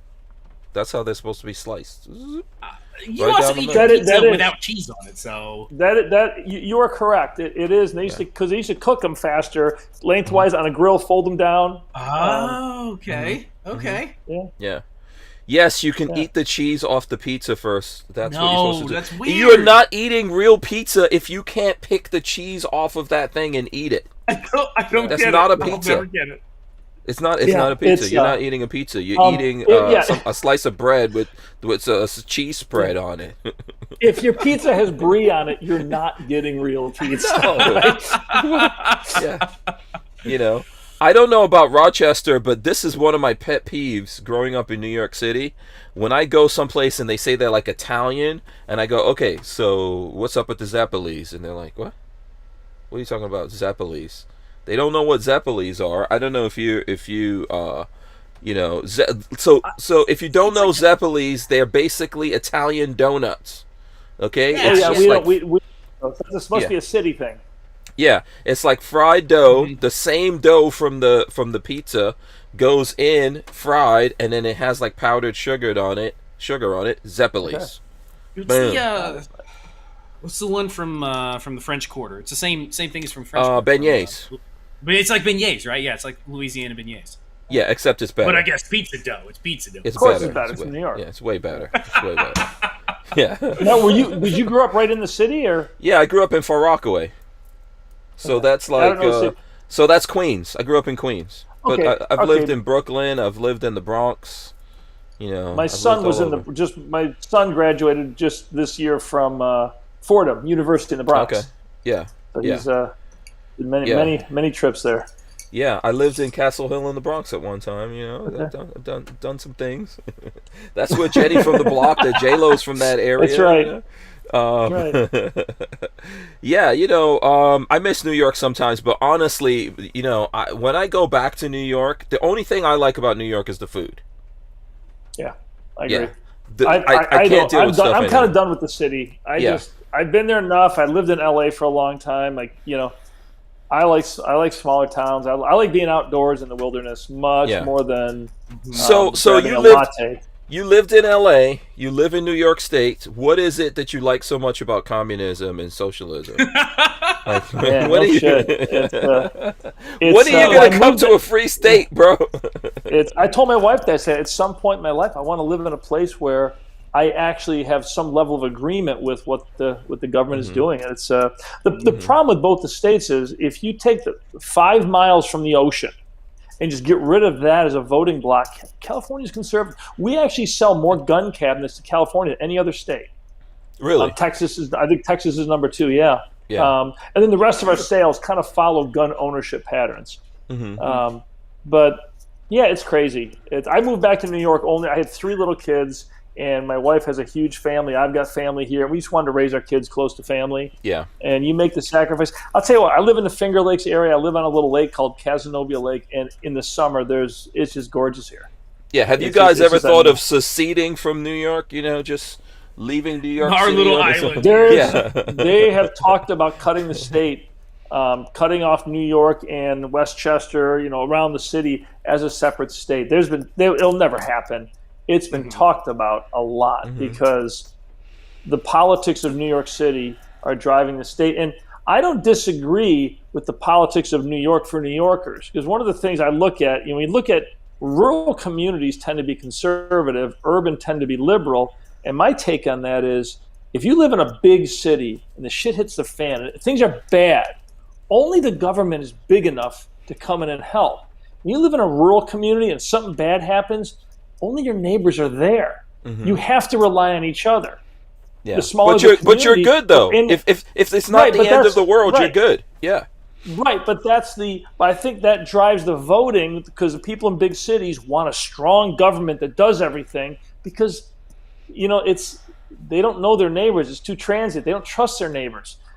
In my little town, if there's an issue, we're all there. Everybody's helping out because it's a small community. Yeah. So I think it's a mindset difference. I don't like being elbow to elbow with people. Like, I prefer the lifestyle where I got 5 acres, 10 acres, and I know very few people who leave a place like New York City and can go back. I can't go back, and I lived there from 1983. I was probably visiting there from like 1979 or something like that. And I lived there until when did we live there? Till like 1998, 99, something. Then we moved to New Jersey, which was worse. You moved to Jersey. What exit? Yeah, Jersey. Rahway. I think it's 12, if I'm not mistaken. Yeah, but it was kind of worse. My kids, both of my sons were born. You said Frank Sinatra. Both of my kids were born in Hoboken in St. Mary's, same hospital as Frank Sinatra. I tell them that all the time. I'm sure by now they've listened to some of the music. But I found New Jersey to actually be worse than New York, and I had to get out of there. And I've never regretted coming to Florida. We first came to West Palm Beach, which everyone from New York was living there. And I had to get out of that place, because that's the worst part, right? People leave New York with it's still happening now, and then they come to Florida and they bring the same nonsense that we're all running away from over there. They've got more baggage than just clothes. It was terrible. What did it for me was I went to vote one day, and I turned around, and there was a girl I went to high school with standing behind me in the line. Wow. And I was happy to see her and everything, but after that I told Lola, I got to get out of here. That's it for me. So I like to be, driving distance to what you need to get to. It's you want to live in an area where you're never more than 30 minutes from stuff, from where you want from almost anything you need. That's exactly it's we got good stores here. If I gotta get some crazy part, if I'm looking for crazy ammo, I can't find ammo, but within 30 minutes of a circle around me, I can find anything but 6.5 Creedmoor. It's the only thing I can't buy right now. You can't get 6.5 Creedmoor? Okay, listen, I got a deal for you. Now, how much is this 6.5 Creedmoor worth to you? Because I need Hank has a boatload of it. I need a SecureIt safe, and I can hook you up. I could, See what we'll work. All right, I'll send you.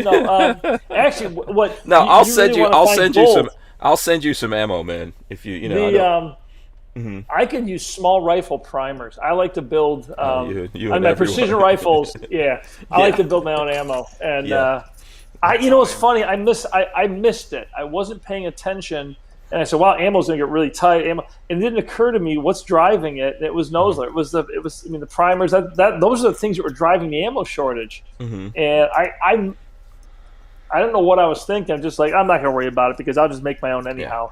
You've got to get some primers, and just like no. I've been primerless for the better part of 6 or 8 months now. I ran out of all my primers, and now I'm like, well, there goes everything.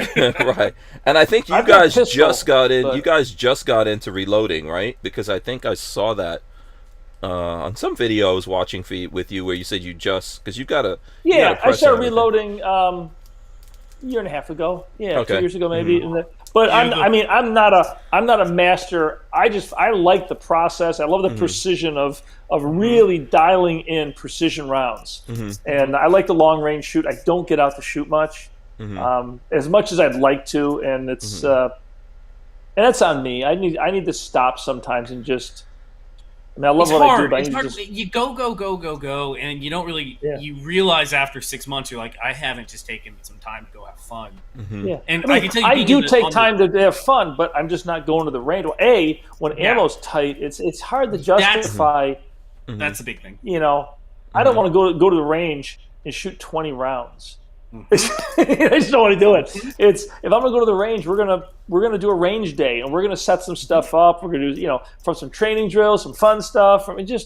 Take your time. Make a day of it. You have fun. Now we are doing a company sporting clays course here. End of July. Yeah, we've got a great Vernon National has a great course, and I'm bringing everybody from all of our remote people. Everybody's coming into Cazenovia. We rented all the rooms at his hotel at the end of the lake. I like the name of this place, Cazenovia. Cazenovia sounds so fancy. I think I'm going up there with this van. I'm going to put this van in Cazenovia, and then see how many of these SecureIt, things you can fit in there. Yeah, how many can I get into the van? How many cabinets? You get a lot. The Agile cabinet ships flat. You assemble it. And there you go. It's a patented process. It's like IKEA. Yeah. Yeah. So let me ask you this real quick, and I am going to show some stuff. So here, by the way, here's the Instagram for you folks out there. If you want to check this out, you go and follow the Instagram. Did this whole sales boom or whatever it is that happened here, did this creep up on you guys? Did it affect you the same way? How did it? We were very busy, and what really happened was our messaging on decentralized storage, the idea of break up your gun safe, store your guns in a manner that gives you a tactical advantage. That message just took off, and we've sold a lot of product. Now, when you look at gun sales, though, handguns are the bulk of all these first-time buyers are buying handguns, and we do not make a specific handgun solution. Our fast box holds handguns, very fast access. You can put them in other cabinets.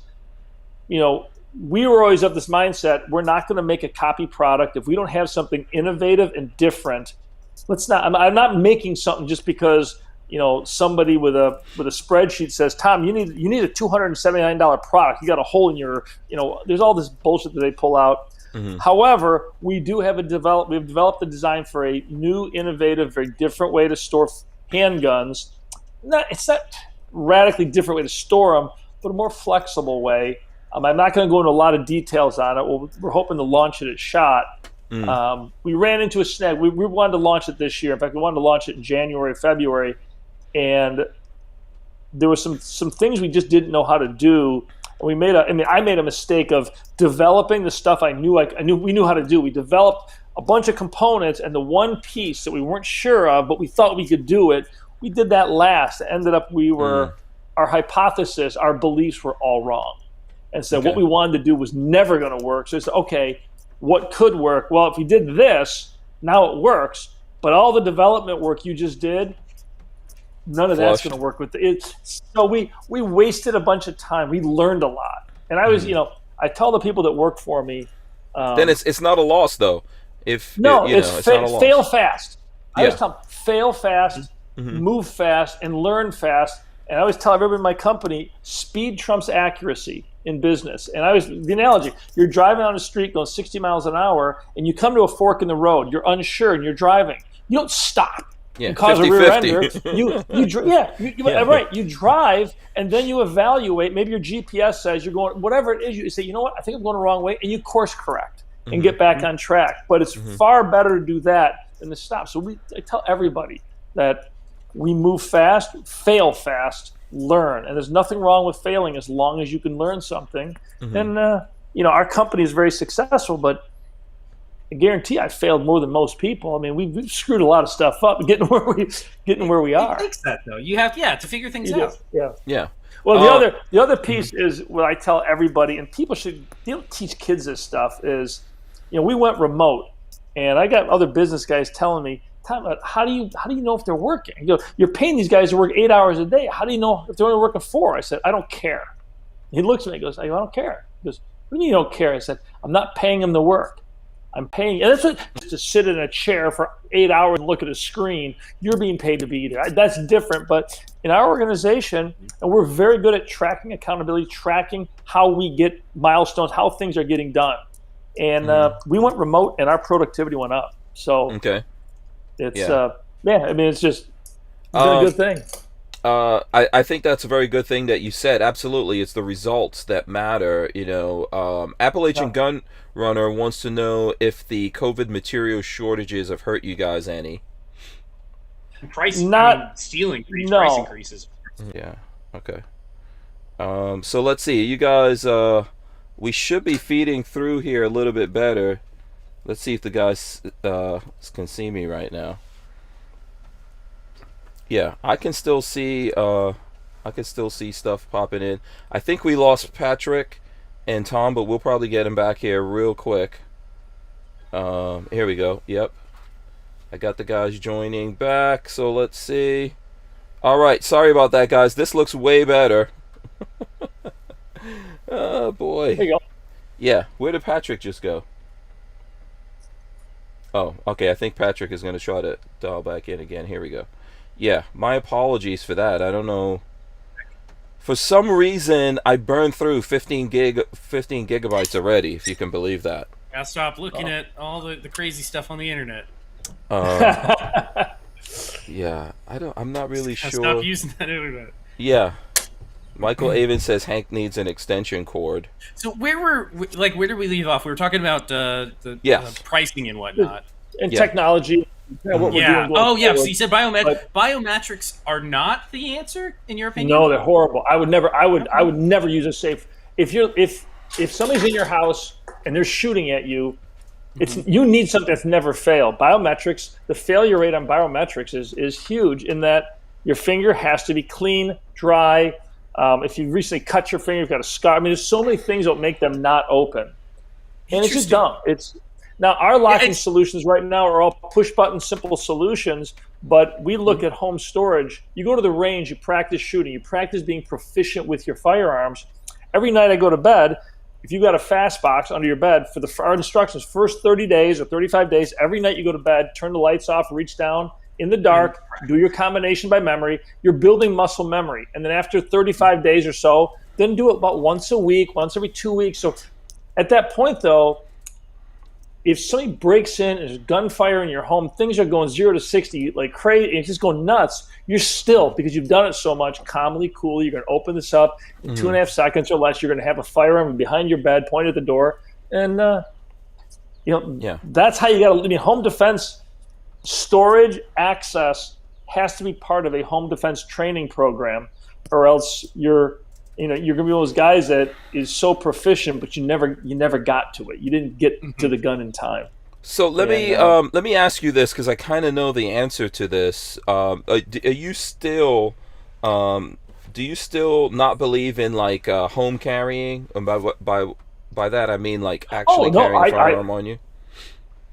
If people, I mean, that's the safest thing you can do. Oh, okay. It's most people come home and that's their safe, that's their home. The first thing I see, I know a lot of guys who are extremely capable. They're instructors. These are the guys. And the first thing they do is they disarm themselves because they are home.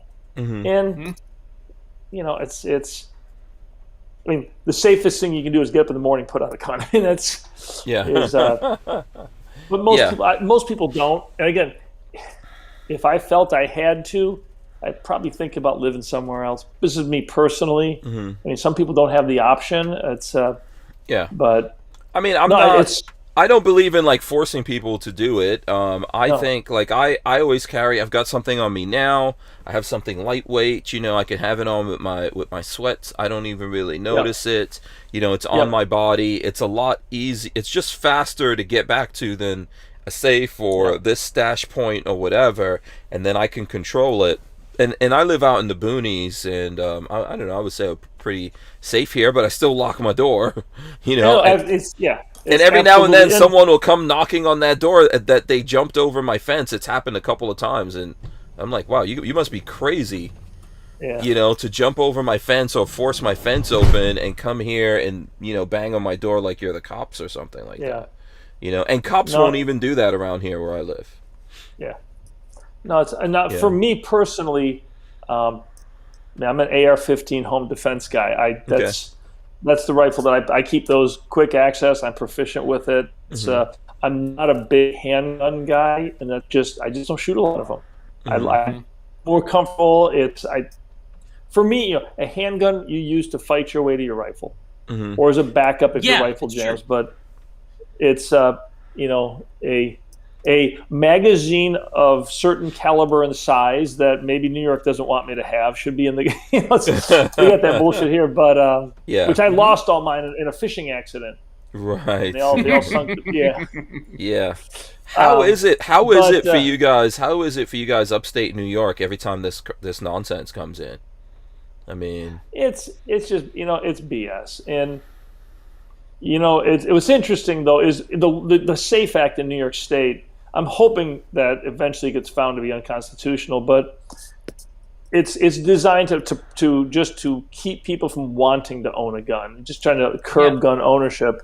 But the police aren't enforcing around here. They truly say, Tom, you can bring you onto the range. I'm not going to hassle you. What's happening though is if they arrest somebody on a drug charge, which is no longer a felony in most of them, but they've got a illegal gun, they've got a 30-round mag in their car, that's a felony they can hold over them to get more to get them to talk and get them to open up on what's going on with the drugs and get them to roll on other people. So that's how I see the laws being used.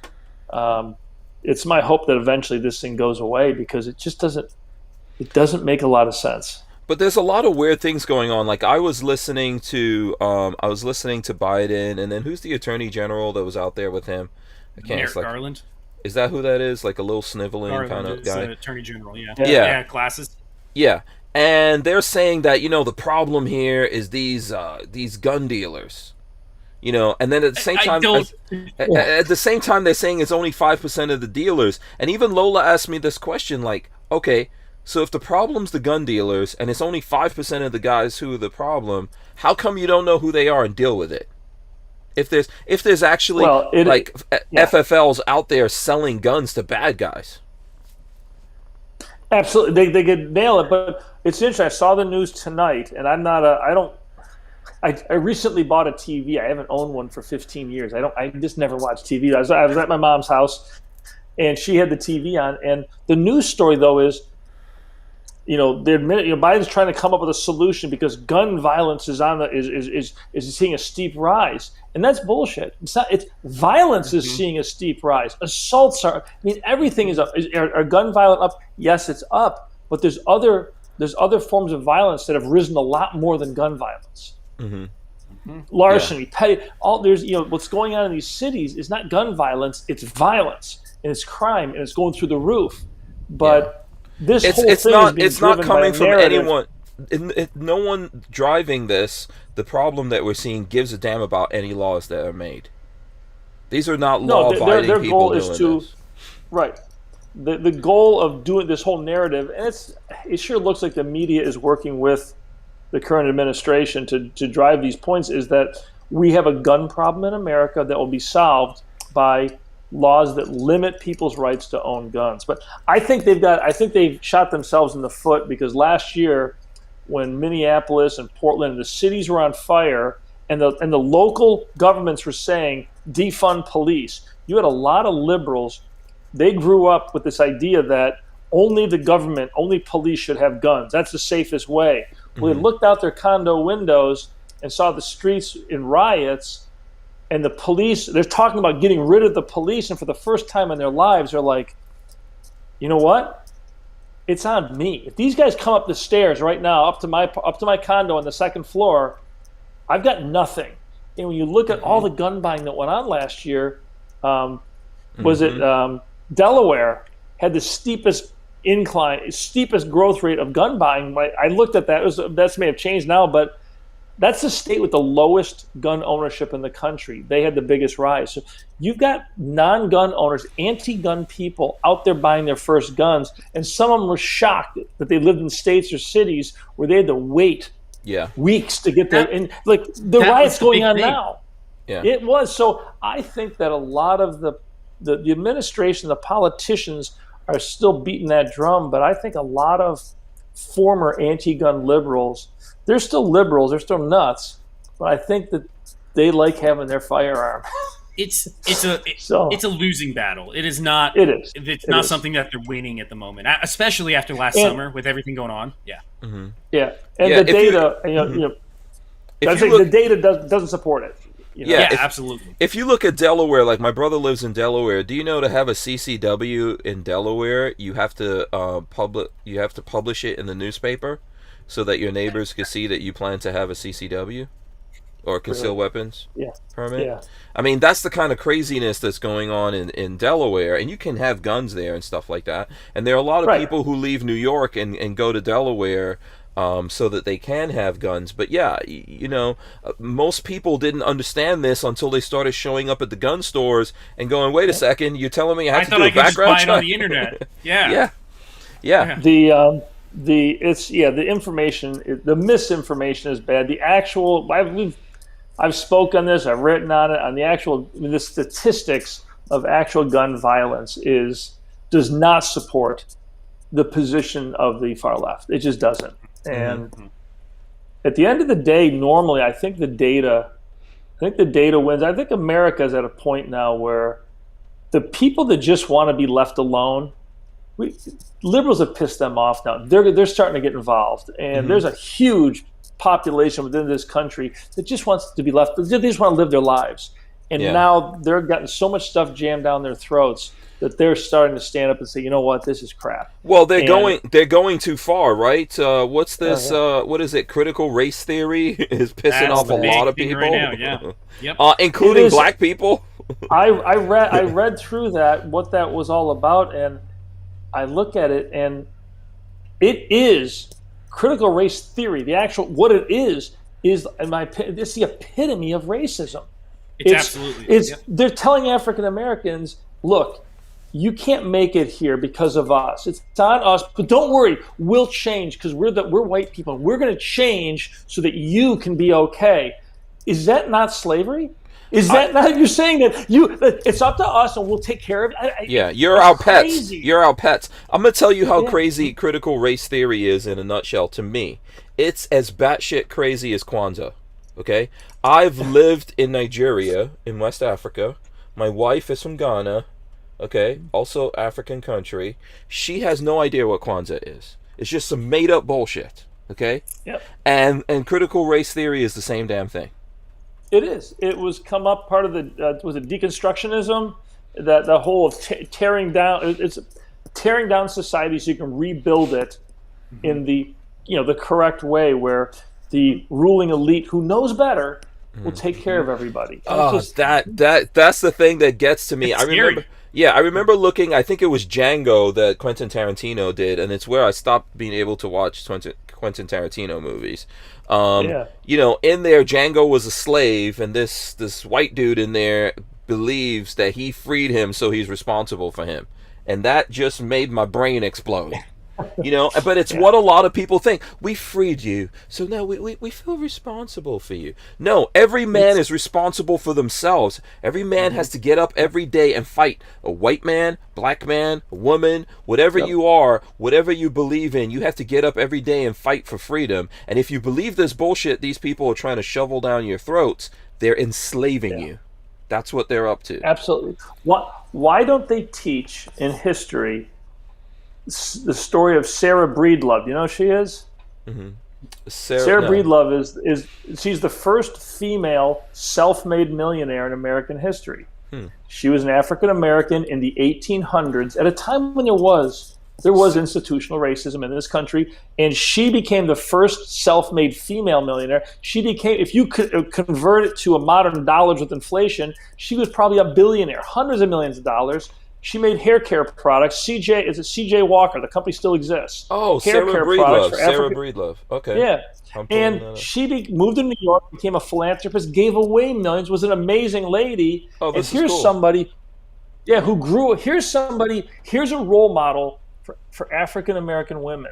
But they don't teach this story. All they teach is, oppression, slavery. They teach all the negative that it's all about control. That's the story that they should be teaching the kids in high schools, in grade schools, as an American hero. Wow. Okay, but they that's won't. pretty cool. Yeah, I'm gonna dig into that. Yeah, listen, no part of history has been perfect, right? We're striving for perfection. We're trying to be better. We are being better. And there was a period of time there where we were getting better. Yeah. We were actually figuring out how to deal with each other. I think people are. I think the government and the media is just trying to drive these wedges in for some reason. But I travel all over the country. I still travel a lot, and ever I go, regardless of where I am, with the city, rural, if somebody stumbles and falls, the guy next to him helps them, regardless of race, color, gender. It's our nature. If the person next to us is struggling, we reach over and we help them. And that's kind of who we are. And I think this whole narrative eventually kind of implodes on itself. I think the Olympics are going to be a drive-in. They just came out and they're allowing a guy who was a man I'm already competed. I'm already putting my face over.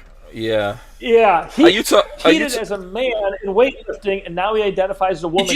He's going to set every Olympic record as a woman. I'm boycotting the whole damn thing. I'm not going to be any part of it. I'm not going to watch. Did you guys see the Louder with Crowder bit? It was either this morning or yesterday, talking about the testosterone levels of that fine young lady, and how. So how is this fair? How is this fair to women? How is this fair to women? I know. Well, this is the thing that's going to implode it. This is disenfranchising women. It right. makes no sense. But the people who normally would be fighting the hardest for women's rights are also the people behind this, and they're going to go in an ever diminishing circle until their head goes up their ass, and I don't get it. Yeah, it doesn't make any sense. The crazy one. And you know what? Go ahead. I say they always talk about, but it's not fair. I'm just like, you know what? We'd like the world to be fair, but the world isn't fair. The world is what the world is, and we all move through it, and we're not the same. Evaluations and some people struggle more than others, but you know what? It's the straw. I mean, how are these people? How are these people trying to override nature? I mean, we're not all the same. Men and women are not the same. We should all be treated the same under the law, but we're not the same. And women, in many there's things where men have things over women, but women are incredibly powerful and important to men. Women.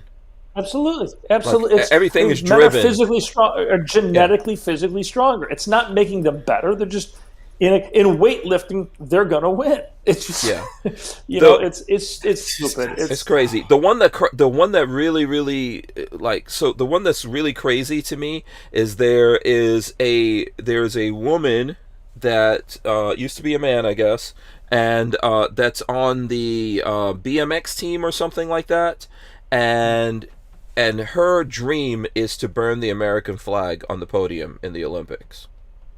And she's on the Olympic team for America. Yeah. You can look it up. It's crazy. This Olympic athlete, Chelsea Wolf. They were raised in a school system that taught them that America is inherently bad. Mm-hmm. And I tell anybody, if that's the case, then tell me what country you want to move to. Well. So here's my point, and I try to Google this. I think I was talking about this last night. You could try to Google this because I was like, try right now to Google countries in the world that it's against the law to be that has laws against homosexuality. Try to Google that. Wow. You won't find anything. Google, they scrubbed it? Google won't pre-fill it. They won't pre-fill it. You have to type the whole thing out in order to find it. And my thing is, if you hate America so much, go live in Syria, Iran. Yeah, absolutely. Laws against homelessness, laws against homicide. It won't pre-fill. It won't pre-fill. It will not pre-fill. Homeless in California. Yeah, it will not pre-fill that particular one. I did the search yesterday, and Big tech runs. Big tech. I can tell you, Google purposefully changes what you can find on the algorithm. But why would they do that? Like, why would they take out the search where you're trying to find out what countries have laws against homosexuality? I mean, isn't America does it? They've right? gone so far that they're no longer even fighting for what they use. It doesn't even make sense. None of it makes sense. Yeah. It's just all crazy.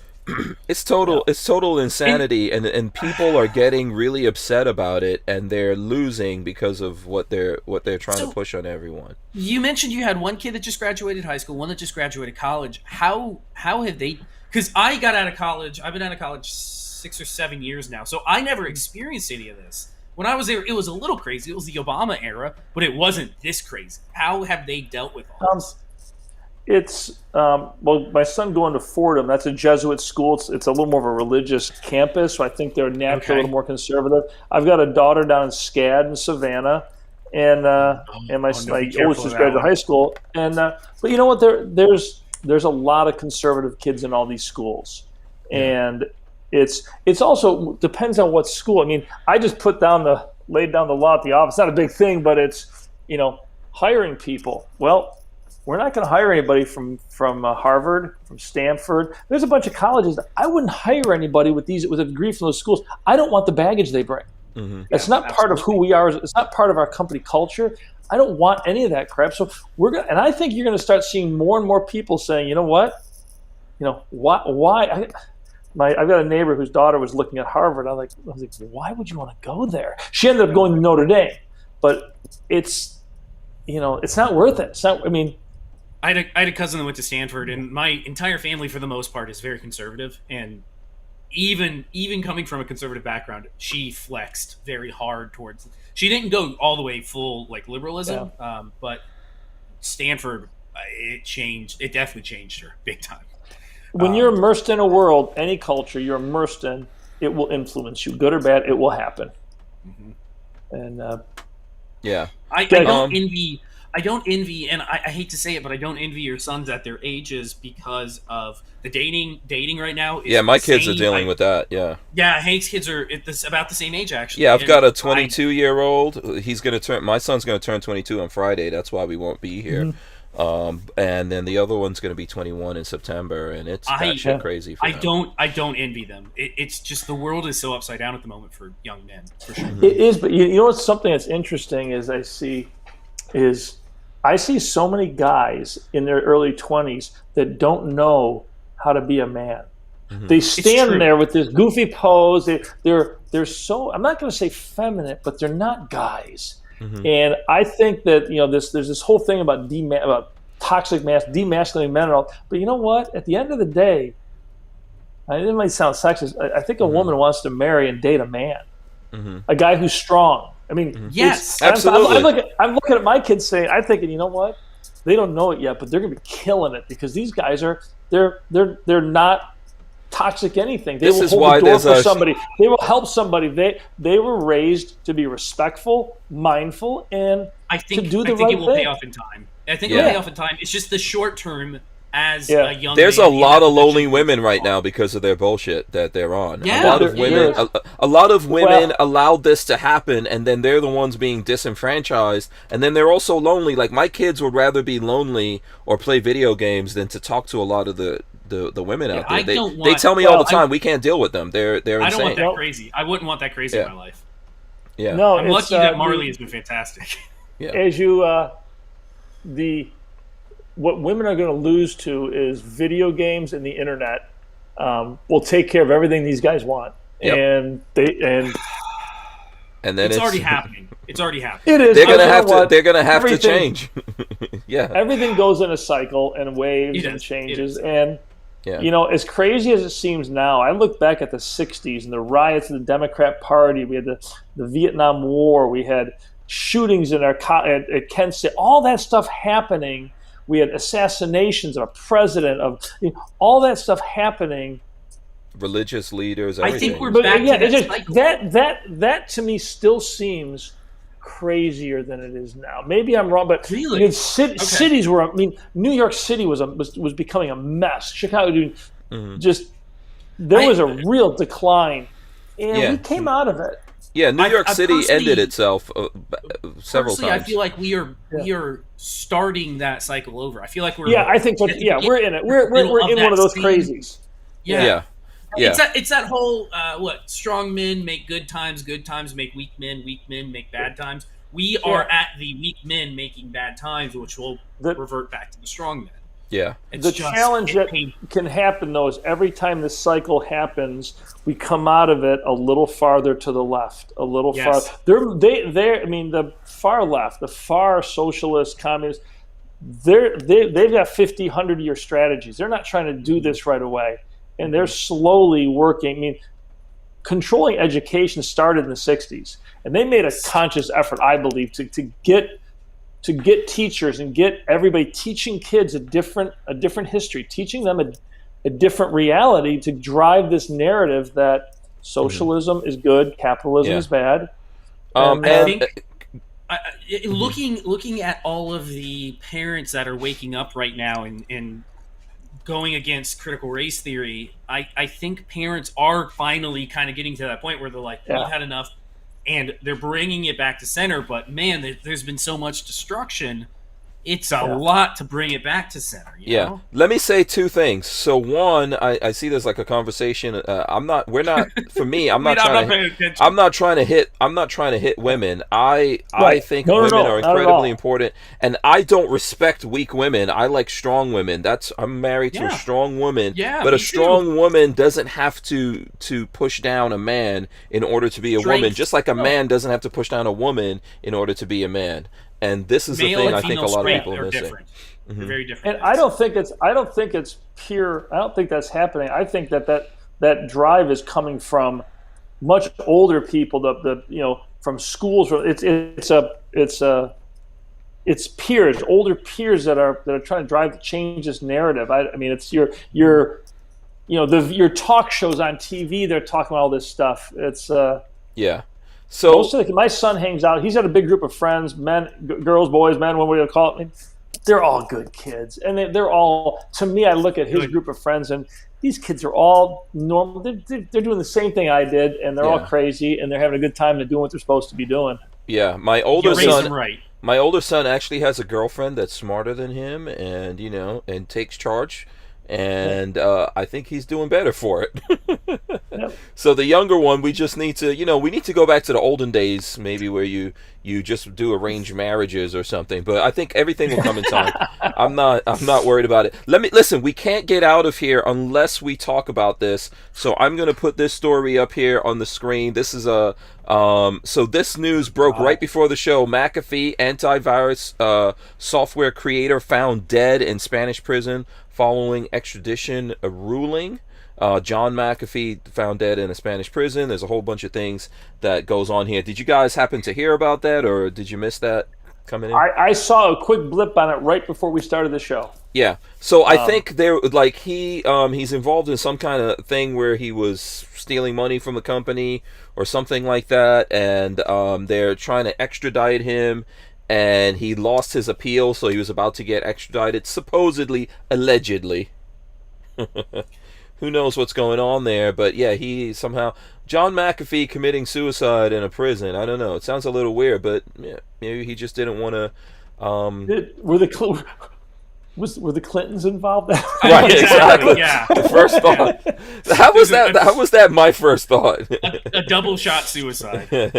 It's funny as it is a satirical place to go, but everybody went there when they saw the article. Mm-hmm. It just real quick in their brain. McAfee lived a crazy life. I mean, I saw somewhere that his dad committed suicide when he was 15, and I always tell people, no matter how bad your life is, don't do this. You ruin your everyone you leave behind. You ruin their lives.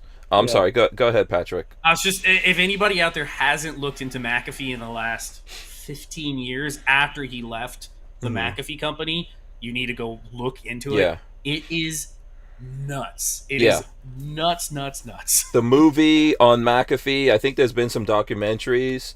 The movie on his life is going to be so insane. I mean, I think his wife right now was a prostitute that he met in South Beach. Just lots of crazy. I mean, the The craziest story from him is where, like, there's a story where he fell out with Joe Rogan because Joe Rogan stole his midget.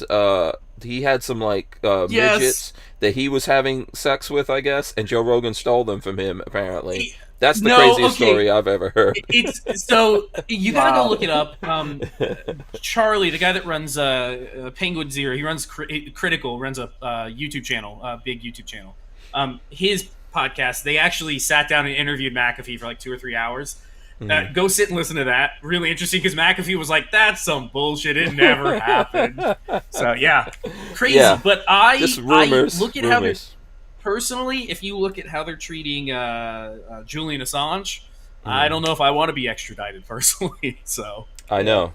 Yeah, I mean, there's some weird things happening in the world, right? In the whole thing about Assange getting it was Assange, and then what's the name of the other guy here? Snowden. Remember they threatened Trump over Snowden if he pardoned Snowden. Supposedly that's the rumors that was going on out there. There's some weird stuff happening in our government, and we need to look at everyone in the government, Republicans as well as Democrats. Need to be looked at very, very carefully, and we shouldn't trust any of these people. That's my opinion. Yeah, I don't know why some people. It seems impossible to put a politician in prison. They're so afraid. And it's possible they're afraid of getting somebody to the point where they just spill it all. I don't know, but why didn't Hillary for the servers? I mean, what she was doing with that remote. I mean, there's so many laws broken there. Liberals may argue with me, but I can actually pull up pretty good data. Yeah. Cuomo's got some significant issues going on. Why? And the whole family. I don't understand it. The whole family. I don't think. I mean, he's going to be in jail. I don't think so. I don't think these guys. I think they're too entrenched. I'm not sure it happens. They won't be. I don't think they will be either.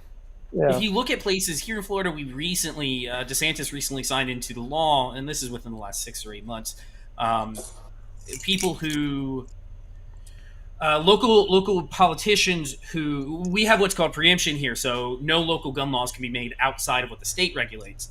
And he recently signed into something saying that local sheriffs and politicians that signed into any sort of gun laws that are would go against preemption can be held personally liable. You can take them to court and sue them personally. And the local politicians in like Miami-Dade, the big liberal areas, lost their minds because they do not want to be held personally responsible for anything they do. Yeah, and it doesn't surprise me that politicians. Guess what? Sit down, shut up, and do your job. Yeah. Right. But they have a problem. I really, if there's any probe or anything that I want to find, I want to find out what happened when Trump was given those pardons, and somehow if you notice, he split with these guys. So even if we say it's rumor that they told him, if you pardon Snowden, that's it, we're going to put you in jail. That's the thing. That's the thing that's crazy right there. And they're still, for some reason, going after him. He's not president anymore. You would think they would just go, let's just forget about this guy and move on. It's the narrative. They can't.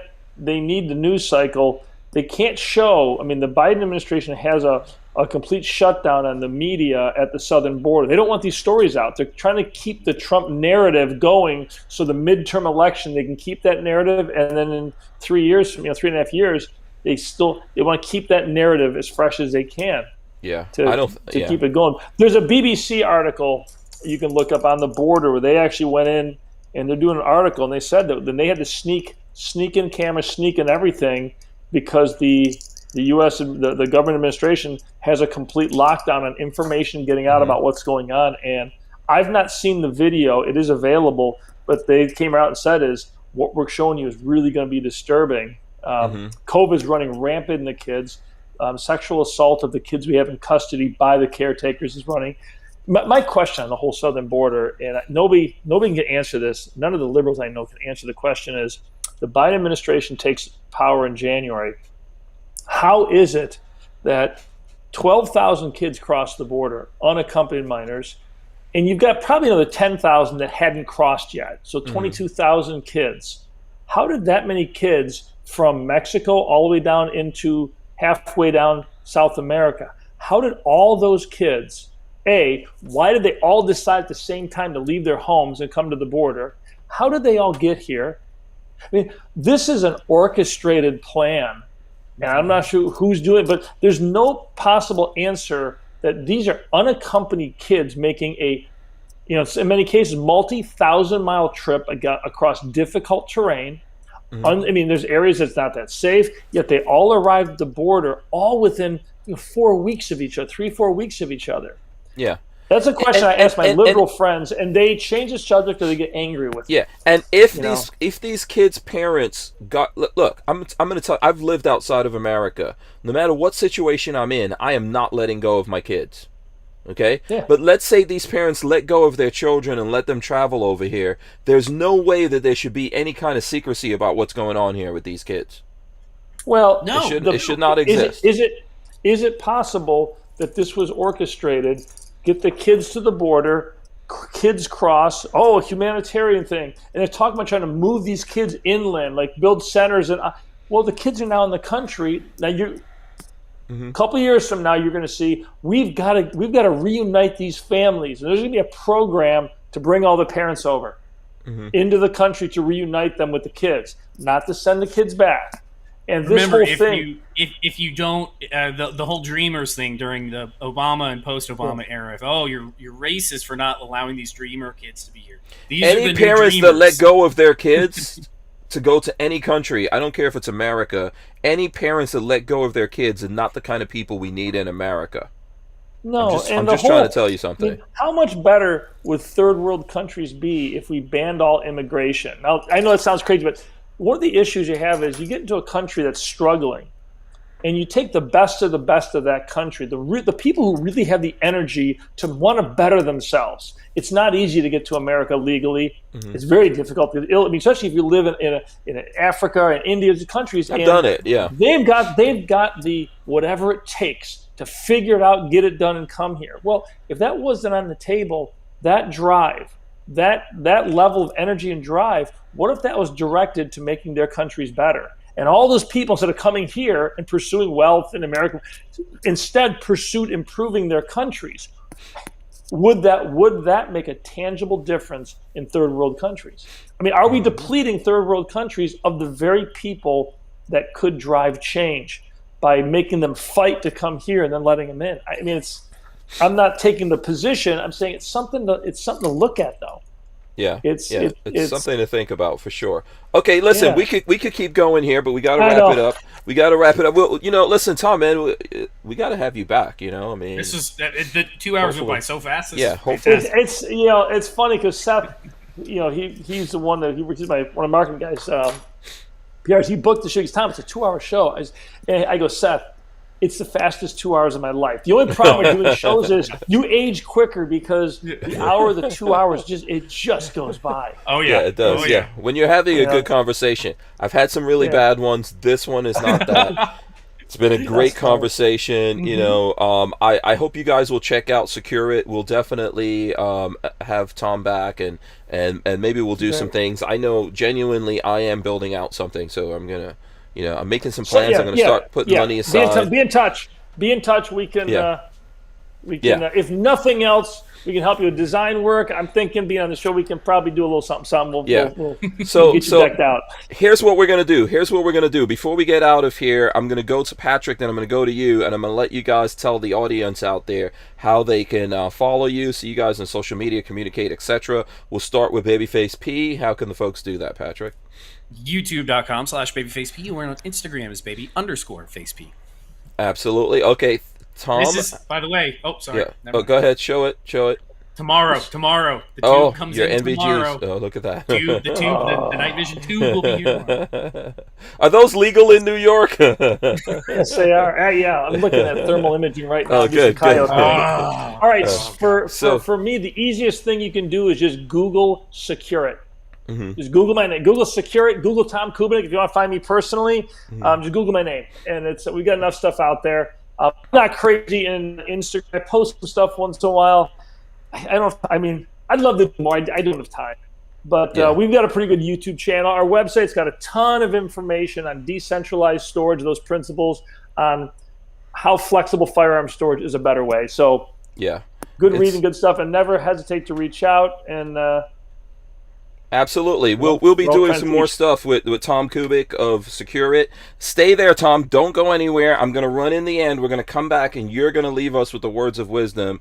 I don't think your marketing guy told you about that, because okay.